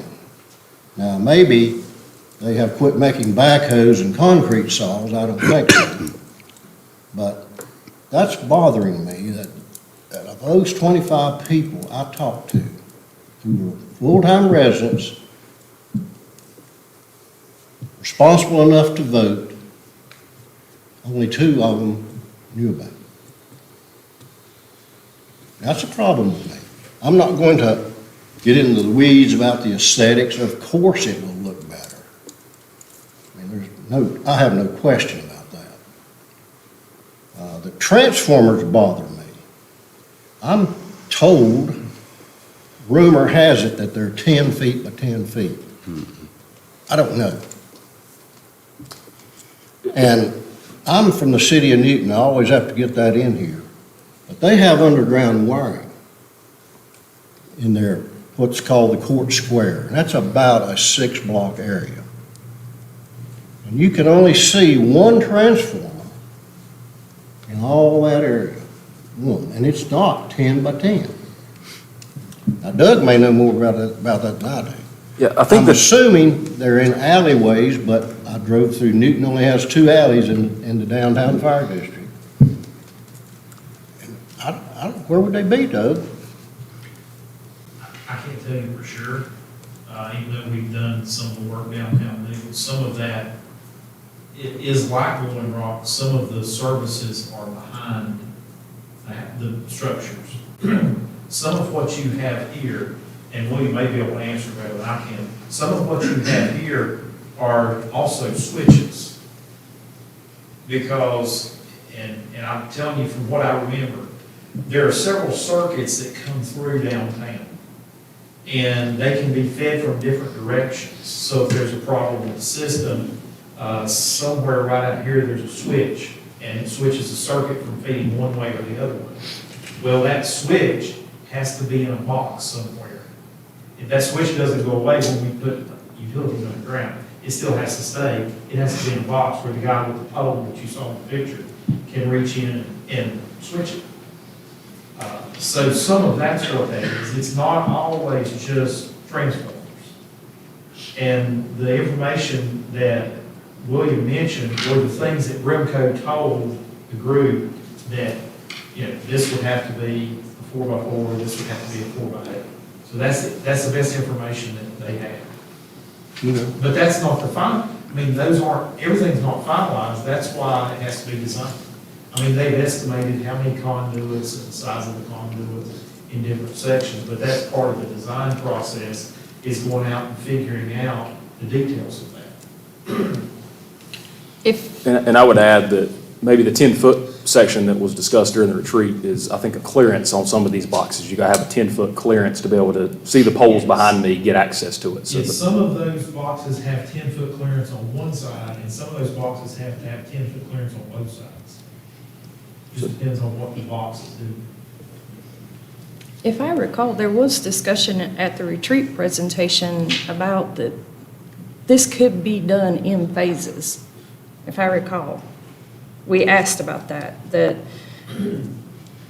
the first part was getting the conduit in while we had the road tore apart, because most likely the road's not going to be tore apart in any of our lifetimes again.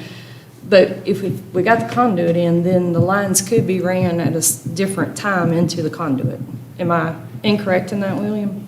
I'm gonna say in all likelihood, right? So we didn't discuss a phase-in plan, but practically speaking, that's what will happen is they pull circuits down from above ground and do it below. It doesn't just all happen at once, it's gonna happen in phases.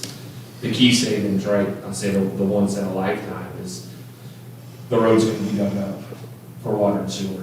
All that asphalt's gotta be put back, right? So rather than having to go back in at a later date and disrupt the downtown businesses, the time to get the underground infrastructure in is while we're already gonna have that major disruption. That's where the biggest savings of doing that project today is versus, kicking the can down the road. And I think that just like so don't have a crystal ball, I think the only thing we can all probably agree on without having a crystal ball is the longer you wait, the more it's gonna cost. So, But that infrastructure can't be determined without spending this $116,000. that's right, I did the best that I could to get as much free engineering out of all 5 utility providers as I could, to get down to the foot. And those numbers do include, overages increases, so if we thought we had 5,000 feet, there's 6,000 feet in the budget, right? I mean, I forget about the budget question, but I feel pretty good about the budget. Because there's gonna be spoilers, there's gonna be, left and right turns that, don't show on a drawing. But, yeah, I say without making the next capital commitment, you won't know. I'd like to thank the chamber for pushing this forward, and everybody that worked on this, and a special thanks to you, William. We're only here because of your leadership, so thank you for that. Albert, with regard to your comment, I think you've got 23 people that aren't informed and don't care to be informed, because we have talked about this for 20 years, and we talked about it at retreat, and we've talked about it. That's true, but not this phase of it. But, I'm not gonna argue with you Well, about it. You've Guys, got an opinion that What we got- satisfies yourself, so do I. what we got to keep in mind is this is strictly, it's just like the water, sewer, or anything else we would do in town. Before a lot of the public's going to be made aware of it, we already have numbers, firm numbers in place. Okay? So I would think that, because once to come back, if you all choose to spend the 116, then you'll have firm numbers that will be public. We'll probably have to have a public hearing, and people will be better aware of what's going on, I think. But right now, we're kind of at a loss. We've got a good estimate, I guess.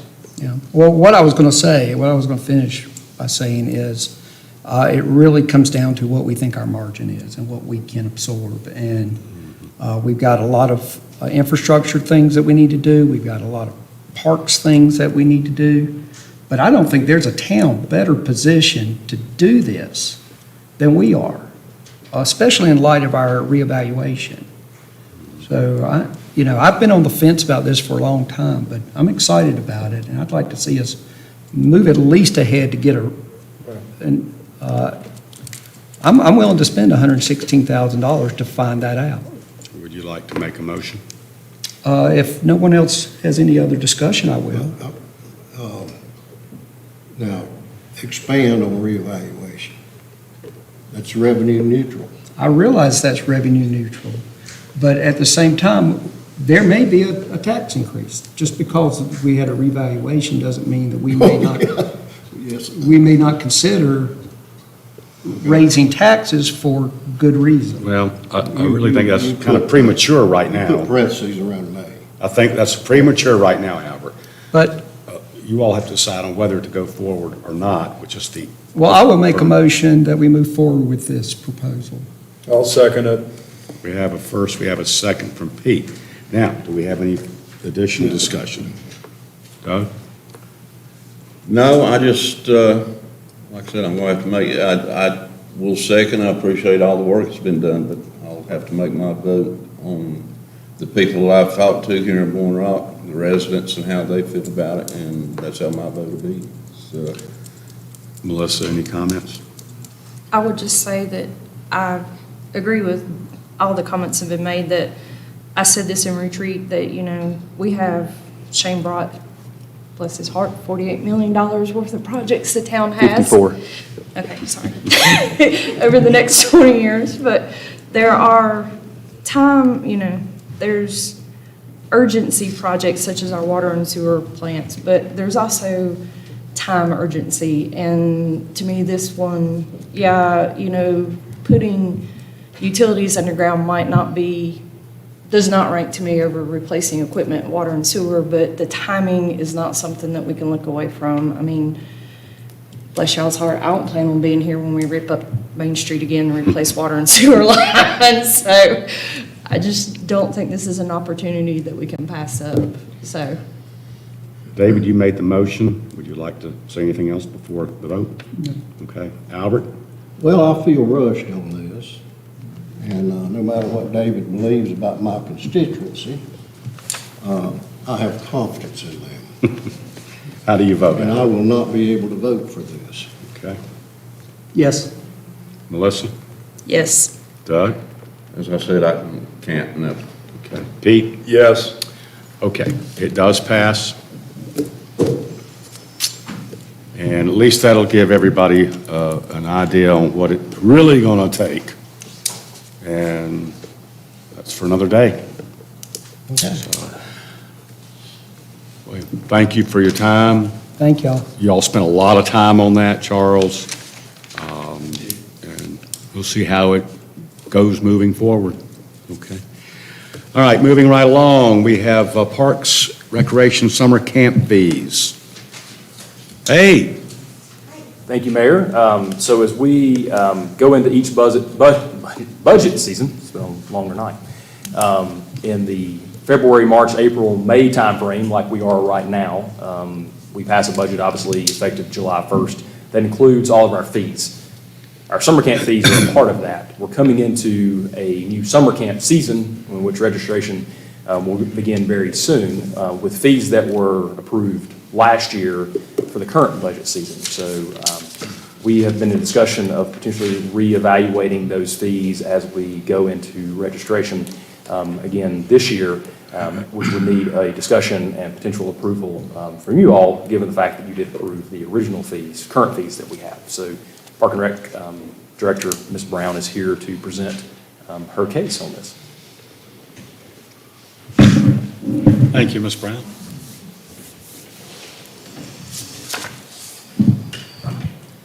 A little shorter than he is.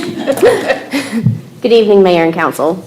For over 12 years, our summer day camp fee for Blowing Rock taxpayers has been $70 per week. This includes childcare each day from 7:30 a.m. to 5:30 p.m., camp supplies, field trip, pool time, camp shirts, snacks. With the growing cost of goods and services, as well as the increase in hourly wages for employees, we are recommending that we increase camp fees to $100 per week beginning this summer. We have compared our fees with other summer day camps offered in and around our area. We are significantly lower than all of them. Our summer camp will only be offered to town employee children, Blowing Rock taxpayers, and we are also going to open it to Blowing Rock School students. Attached and up on the screen is our price comparison for each camp, the national average of our summer camps, as well as sort of a breakdown of our costs. So, as y'all can see, if you look currently right now, if you're a Blowing Rock taxpayer, you pay $70. A non-taxpayer pays $120. Watauga County Parks and Recreation, if you are a Watauga County resident, you pay $125 per week, and they keep it the same for like if you are from Avery or Ash income. Deer Valley is a private club, but if you're a member, it's $275, and non-members $350. Beach Mountain Summer Camp is $240 per week, and a non-Beach Mountain resident is $290 per week. Hours of operations vary greatly. Oh, we also have Lenore, who is right down the mountain. Their member cost is $250 a week, and if you are not from Lenore, it's $375 a week. So we broke it down. We asked if they provide lunch, if they provide snacks. Most of them don't provide. Some do provide. Watauga County Parks and Recreation works with the school system. They are an accredited organization, so they can work with the school system, and they provide meals for their summer camp programs. Watauga and ourselves are the only one that's open for the amount of hours that we're open, from 7:30 to 5:30, which helps cover parents who are working. If they have to be at work at 8 and don't get off till 5, at least we're there so they can drop them off early and pick them up later. Everybody else's hours are much smaller, 8:30 to 5:30, 8 to 5. Lenore's even 9 to 4. The average North Carolina camp, this was back in 2017. If you were a member, it was $215 a week, and a non-member was $425 a week. So, do we have any questions? Council? Are we going to talk also, and this may be something you would discuss at department heads, is these the only fees that you're looking at probably raising this summer, or are we going to discuss others later on? We can discuss others later on. The issue that we have right now is that our registration for summer camp is starting next week. So I didn't want to have registration start and then go back to them and say, just kidding, it's going to be more money than what we originally were saying. So, instead of 70, it's 100. I felt like we needed to go ahead and advertise what the cost was going to be right now versus changing it on them later. And this is your recommendation? Yes, sir. So, Jennifer, if I read this right now, at the rate you're charging, we don't even break even on camp. I'm sorry, you all don't break even on camp. Correct. It's just, You're supplementing $10,800 a We- year to run camp. Yeah. So at your new rate, we're at least gonna break even now. Yes, that's the goal. Okay. I'll make a motion that you accept it. That was quick. Right quick.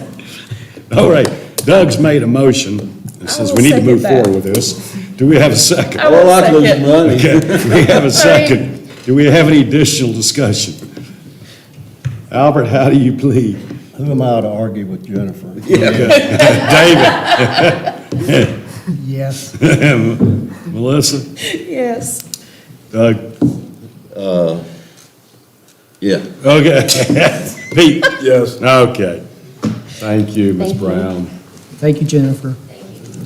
All right, moving right along, we had an addendum to our agenda, which is parking and outdoor seating. Would you like to lead off with this? Absolutely, Mayor, thank you.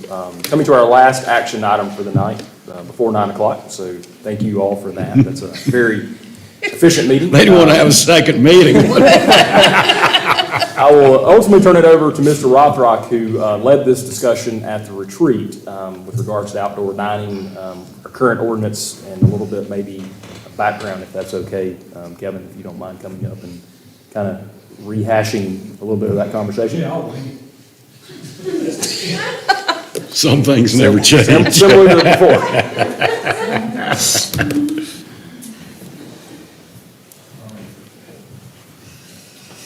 As we discussed at the retreat, and it was brought up a little bit tonight, we want to take a look at our outdoor dining, our parking requirements based on restaurants, size of restaurants, the square footage, all those things, and understanding that things have changed in the last couple of years due to the pandemic. More people being here in town, in off seasons, it seems like. I think we can all see that, even through the middle of the week, in time in November, December. And understanding that it does put additional burden on some of the restaurants and the availability that they have.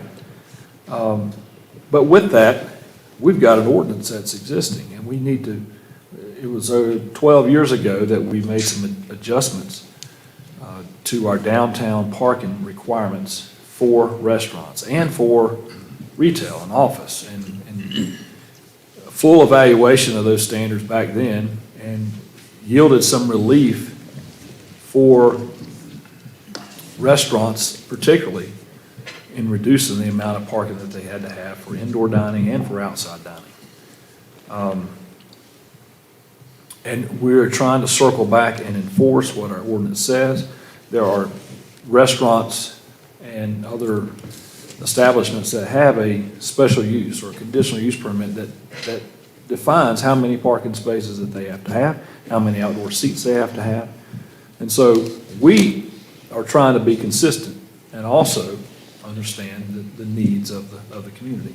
So with that, we need to take a detailed look at our standards, at the environment downtown, understanding that there's just simply not as much space in downtown as there is out on the bypass.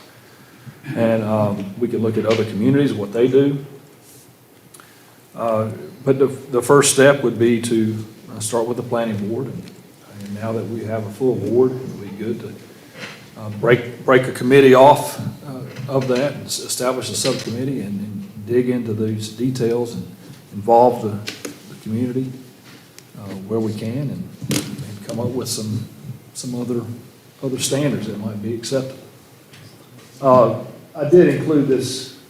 This is a little snapshot of the parking standards and how they relate to parking for downtown. So this is there's two tables in the parking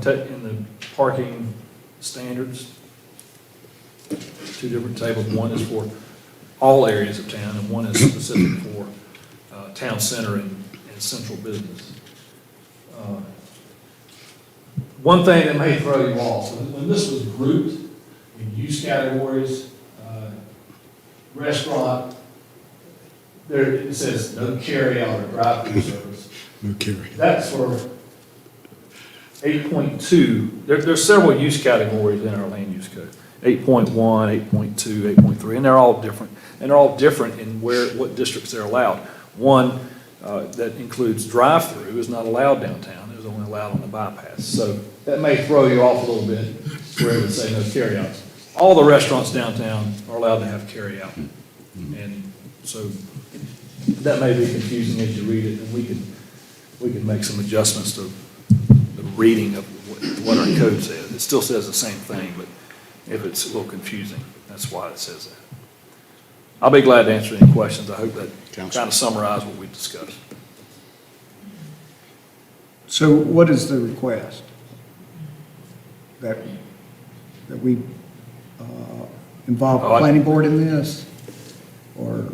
Well, if we're going to have any ordinance come before you, we need to start with the planning board. And if you assign that to us, to the planning board, we'll do the work and bring an ordinance recommendation back to you. If there's no change, if that's what we arrive at, we'll bring that to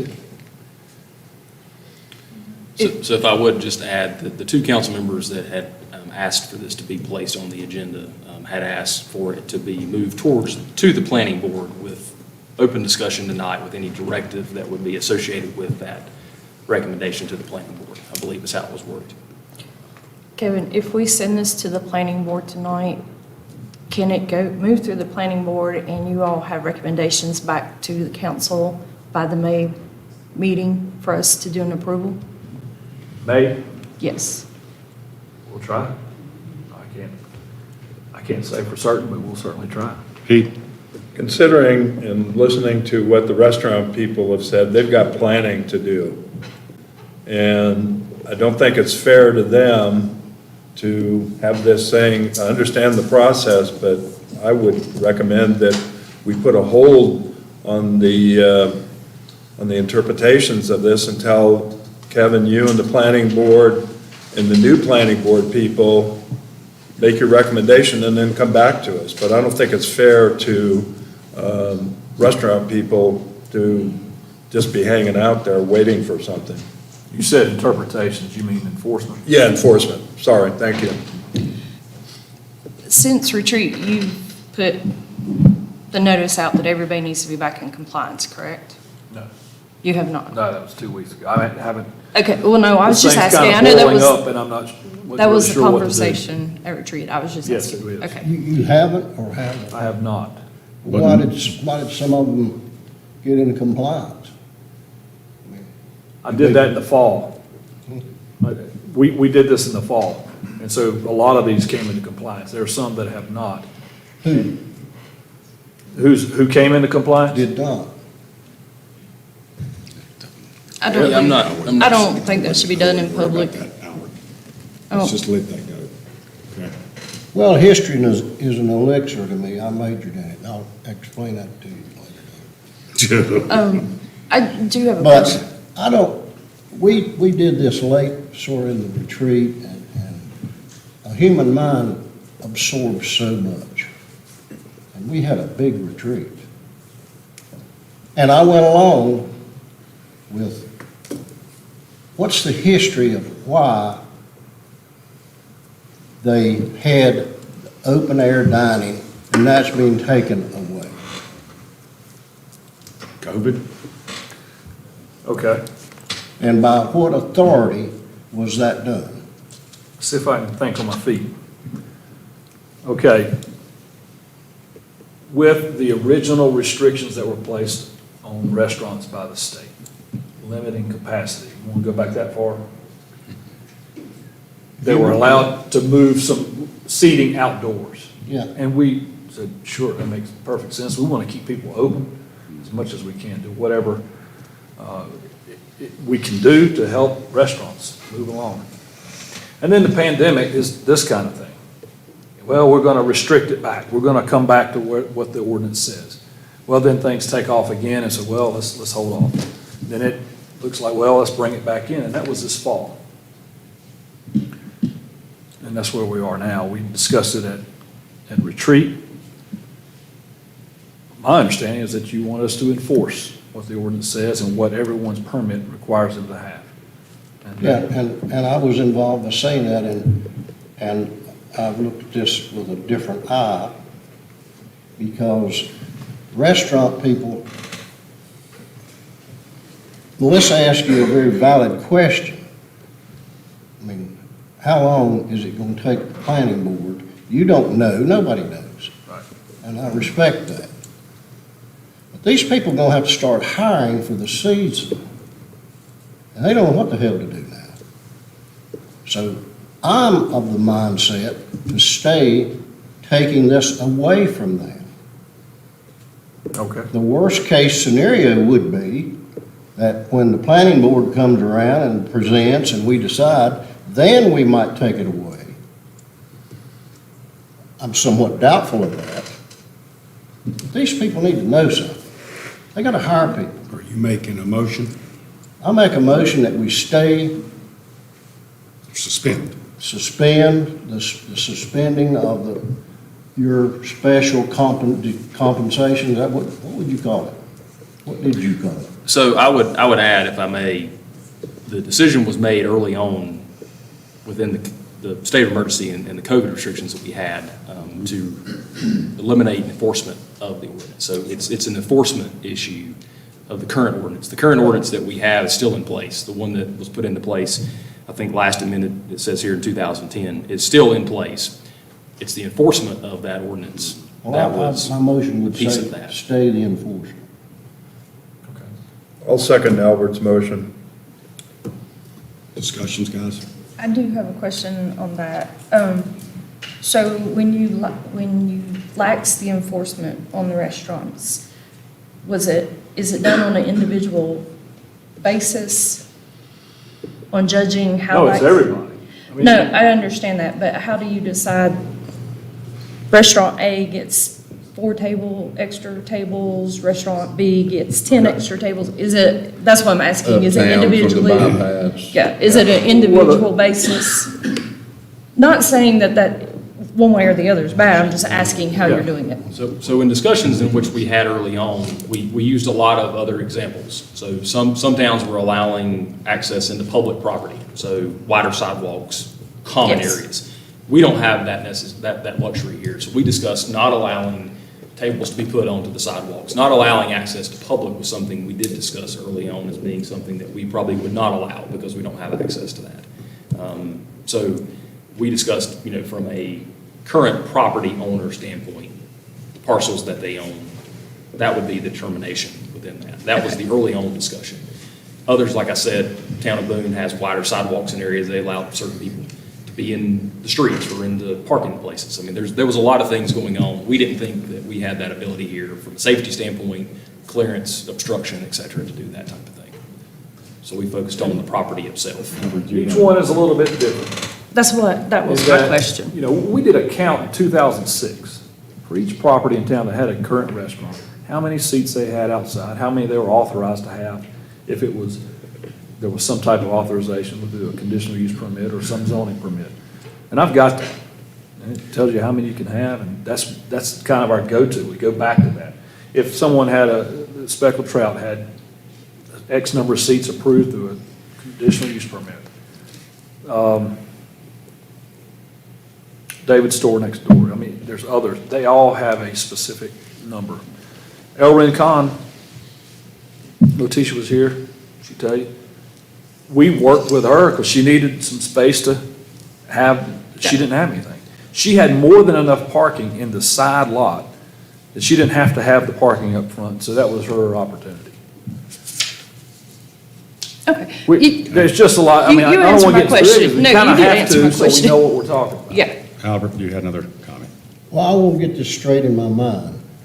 Now, okay, I don't want the two to be identified, but say that statement again you made about two didn't comply or something. Letitia's already taken all of her stuff away. Have others done such an act? Others have, yes. Not everyone. To me, that is pretty prima facie evidence that these are responsible people that will act responsibly and to our direction. So I don't want to penalize them for while we're making sausage with government. All right. Because they got to hire people. At the same time, we've had restaurants that have thumbed their nose at us and haven't complied. Well, that is an enforcement fault. Well, okay, so Well, that was My- just reinstated. my question is, all right, I've never seen a council decide not to enforce something. Well, Then- there's the enforcement guy right there. Well, I realize his role. So what are we going to do? Is it the Wild West now? I don't understand what the guidelines are now that we're discussing abstaining from our ordinance. And because I think that outdoor dining has a lot of tentacles to it. And your motion doesn't include pushing this to planning board for analysis. So outdoor dining, you've got outdoor heaters, you've got lawns filled with pebbles, you've got lights stringing up, you've got music. There's a lot that comes with outdoor dining other than tables and chairs. I actually am in support of outdoor dining, but I think that we need to examine all of that. Maybe we do that at a later date and accommodate the restaurant's need to do hiring and all of that. So I'm more interested in what are the rules that aren't these rules? What are the new rules, I guess would be? Why don't you have Albert make an addendum to his motion? Well, I'd like to hear from, Okay. get my question answered here. I mean, what do you anticipate that to look like, Kevin? I mean, So you're asking me what, I don't know what other rules there might be. There are some building code rules that need to be in place. Surfaces, uneven surfaces, that kind of stuff that's related to the building code, ADA accessibility, all those things are factored in. Which needs to be studied at the planning board level, if that's what you want us to do. If outdoor dining is expanded or the rules are changed, that's great. But there has to be limits in some way. well, that's what I'm asking about, is what are the limits in lieu of the ones that we already have? Just generally speaking. Taking up parking that's required, parking that's needed. That if you put tables in those areas, you're in deficit of parking that's required for your business. I think that would be an issue. I think putting tables in an area that is dangerous, right beside the road or something like that, that is not, from a safety standpoint, I think that is something to be enforced. I'm not thinking of anything else, but those are some that if we said here tonight, we want to relax, we don't want to enforce at this moment. If everyone's just going to go wild and put tables all over the place, I think that's a bad thing. Well, nobody said that. If I may I'm say just saying if something, that happens. I think, How's it going to come back to me? You operate under parameters right now. 3 months ago, they were operating under what they were told they could do. Is that correct? on their property. On their Correct. property. Letitia had seats and tables out there. Yeah, yes, sir.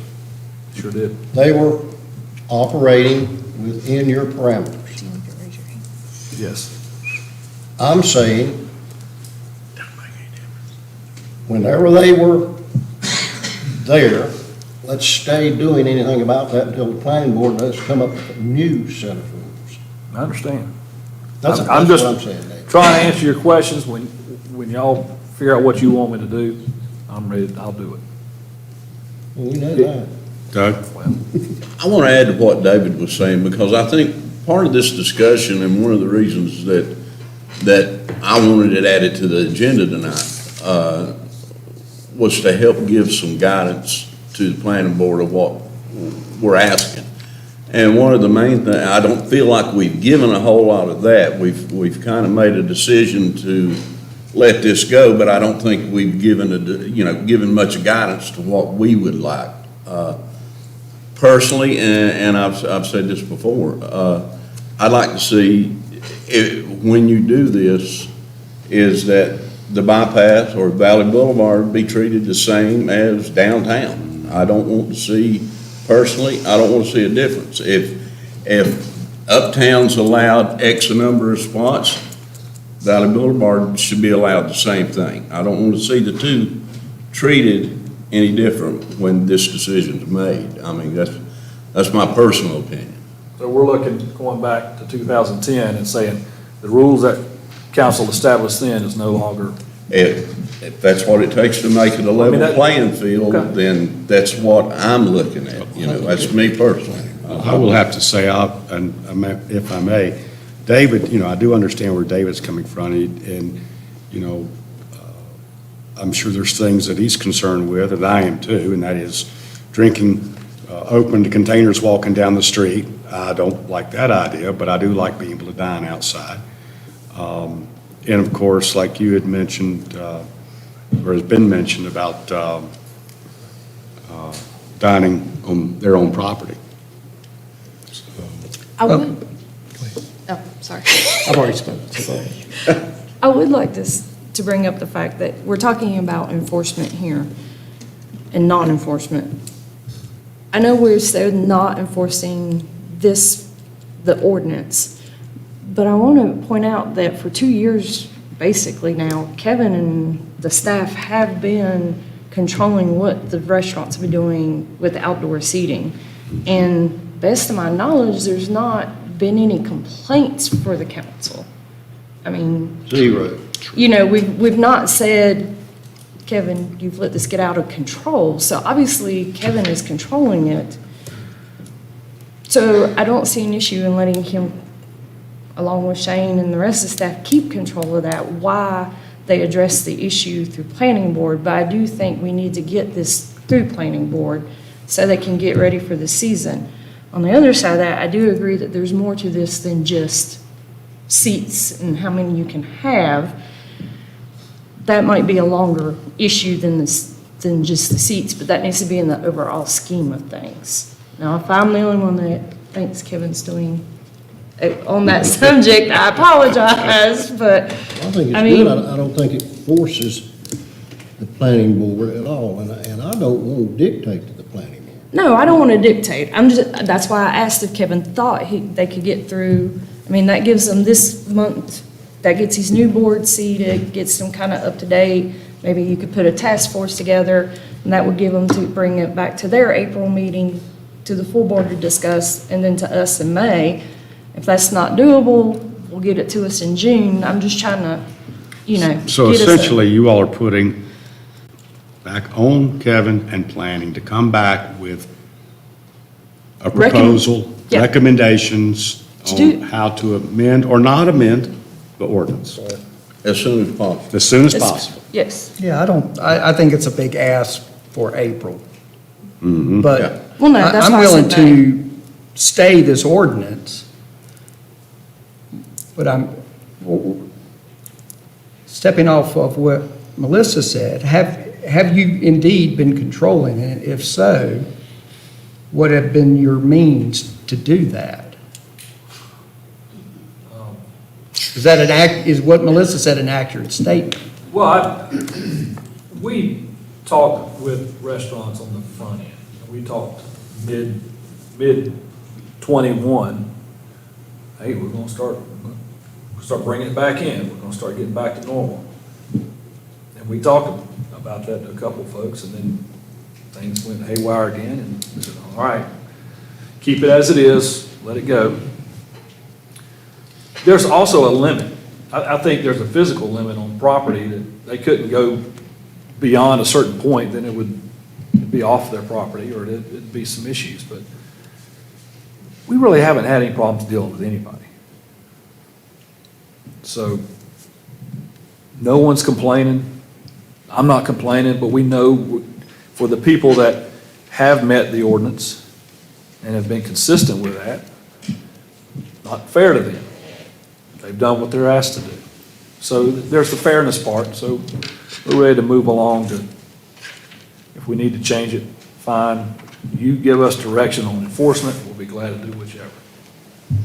I would ask, Albert, if you would consider amending your motion to request planning board to examine this issue and bring some recommendations back to us at their earliest convenience. Absolutely. Can we have Okay. a repeat of what the Would you- motion okay. is? Albert, your motion is to suspend the enforcement. Stay. Okay, stay the enforcement for a period of time until such time planning board comes back with recommendations on this ordinance and how to amend this ordinance, improve it, or keep it the same. You want to put a date on there? No, Okay. I do not. What do you think, Dave? But I don't think you can just fly with just saying the planning board. That's when we go to work. That's right. And I don't think so, because we've got to seat a new planning board. We've got to get them oriented. And I think this is a pretty important subject to throw on them right in. So I would leave that at discretion of the planning board and Kevin. Okay. So, is the motion okay? What I'm saying is, I think Melissa is, I haven't seen any problems. So if it isn't broke, Don't fix it. don't Yeah, fix it. All right, so we have a motion. Pete seconded. Are you still good? Yeah, I'm okay with You're okay the with that? amended emotion. All right. And I'm out of candy. Albert's out of candy. We're not going to recess. Albert, how do you vote? Yes.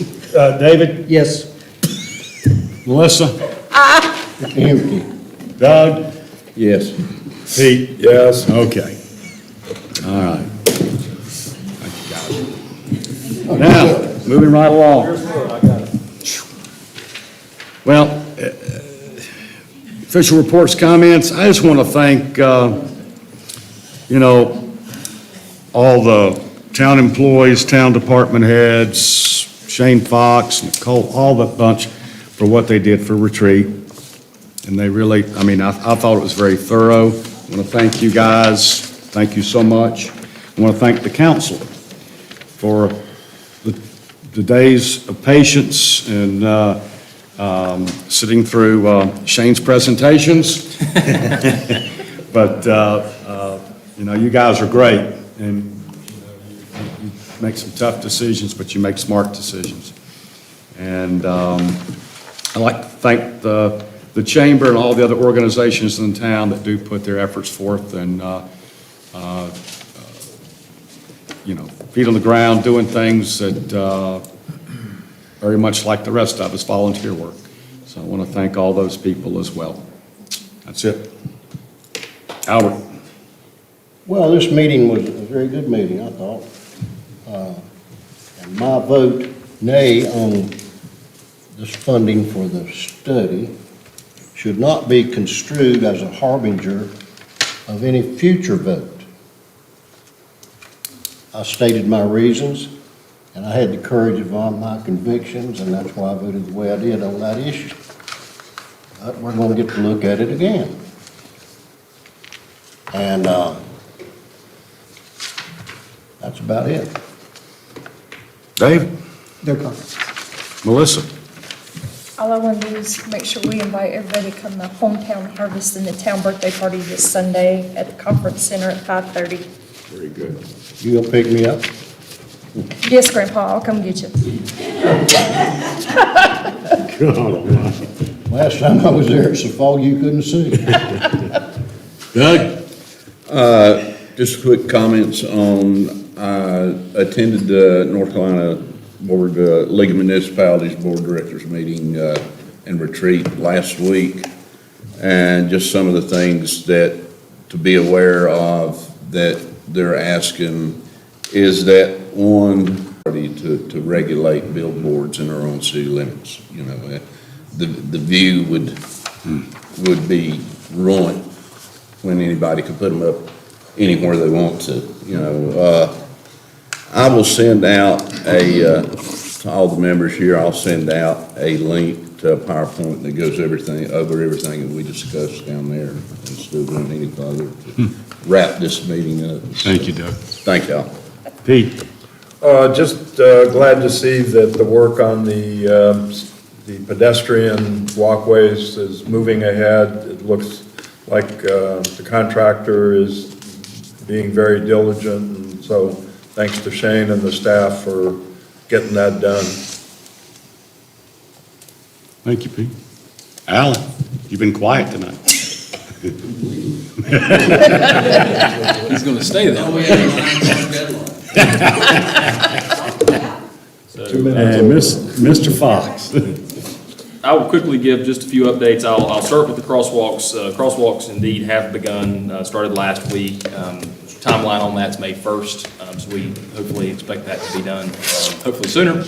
Work is moving along. The weather has been very cooperative, may not be some in the next couple of days. We'll have to wait and see, but With any luck, by May 1st, we'll have full-fledged signalized crosswalks at 221 Main and Sunset, Main and 221 Main and Sunset, and then, of course, a new crosswalk down at Chestnut that's not signalized.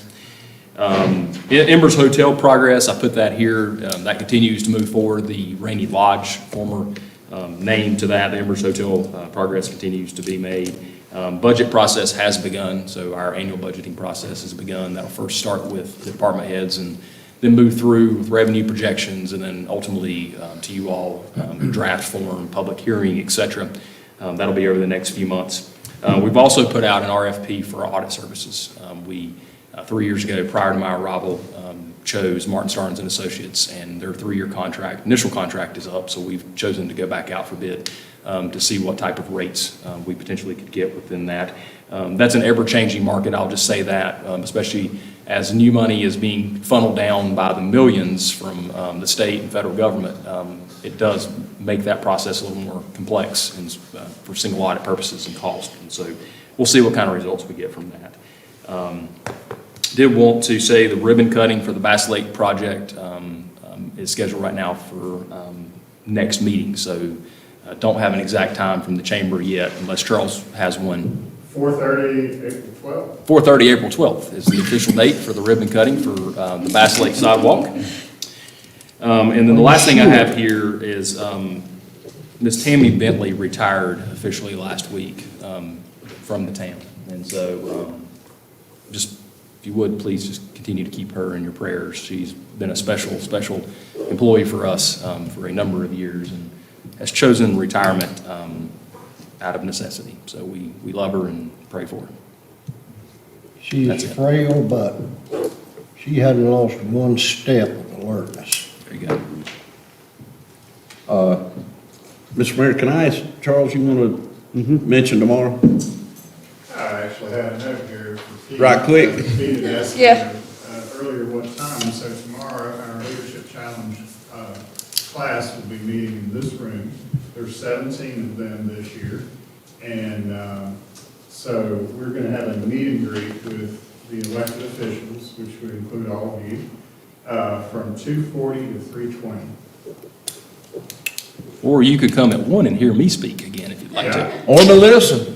Or Melissa before me. Yes. Did you get my mail? Yes, sir. Okay. I think I'll come at 2:40. Gee, thanks. A quick question of Shane. Yes, sir. The Heatherington project, is there movements at all? Kevin, do you have an update for the Pine and Laurel project? No, nothing yet. Any idea when that will start? No, I think there was some discussion with Matt and their engineer, utility questions. Nothing yet. Okay. Done. Mr. Mayor, I make a motion before Speckled Trout closes on us that we adjourn and re-adjourn at Speckled Trout for dinner. We have a motion to close. Second. We have a second. Ladies and gentlemen, thank you. Have a good evening.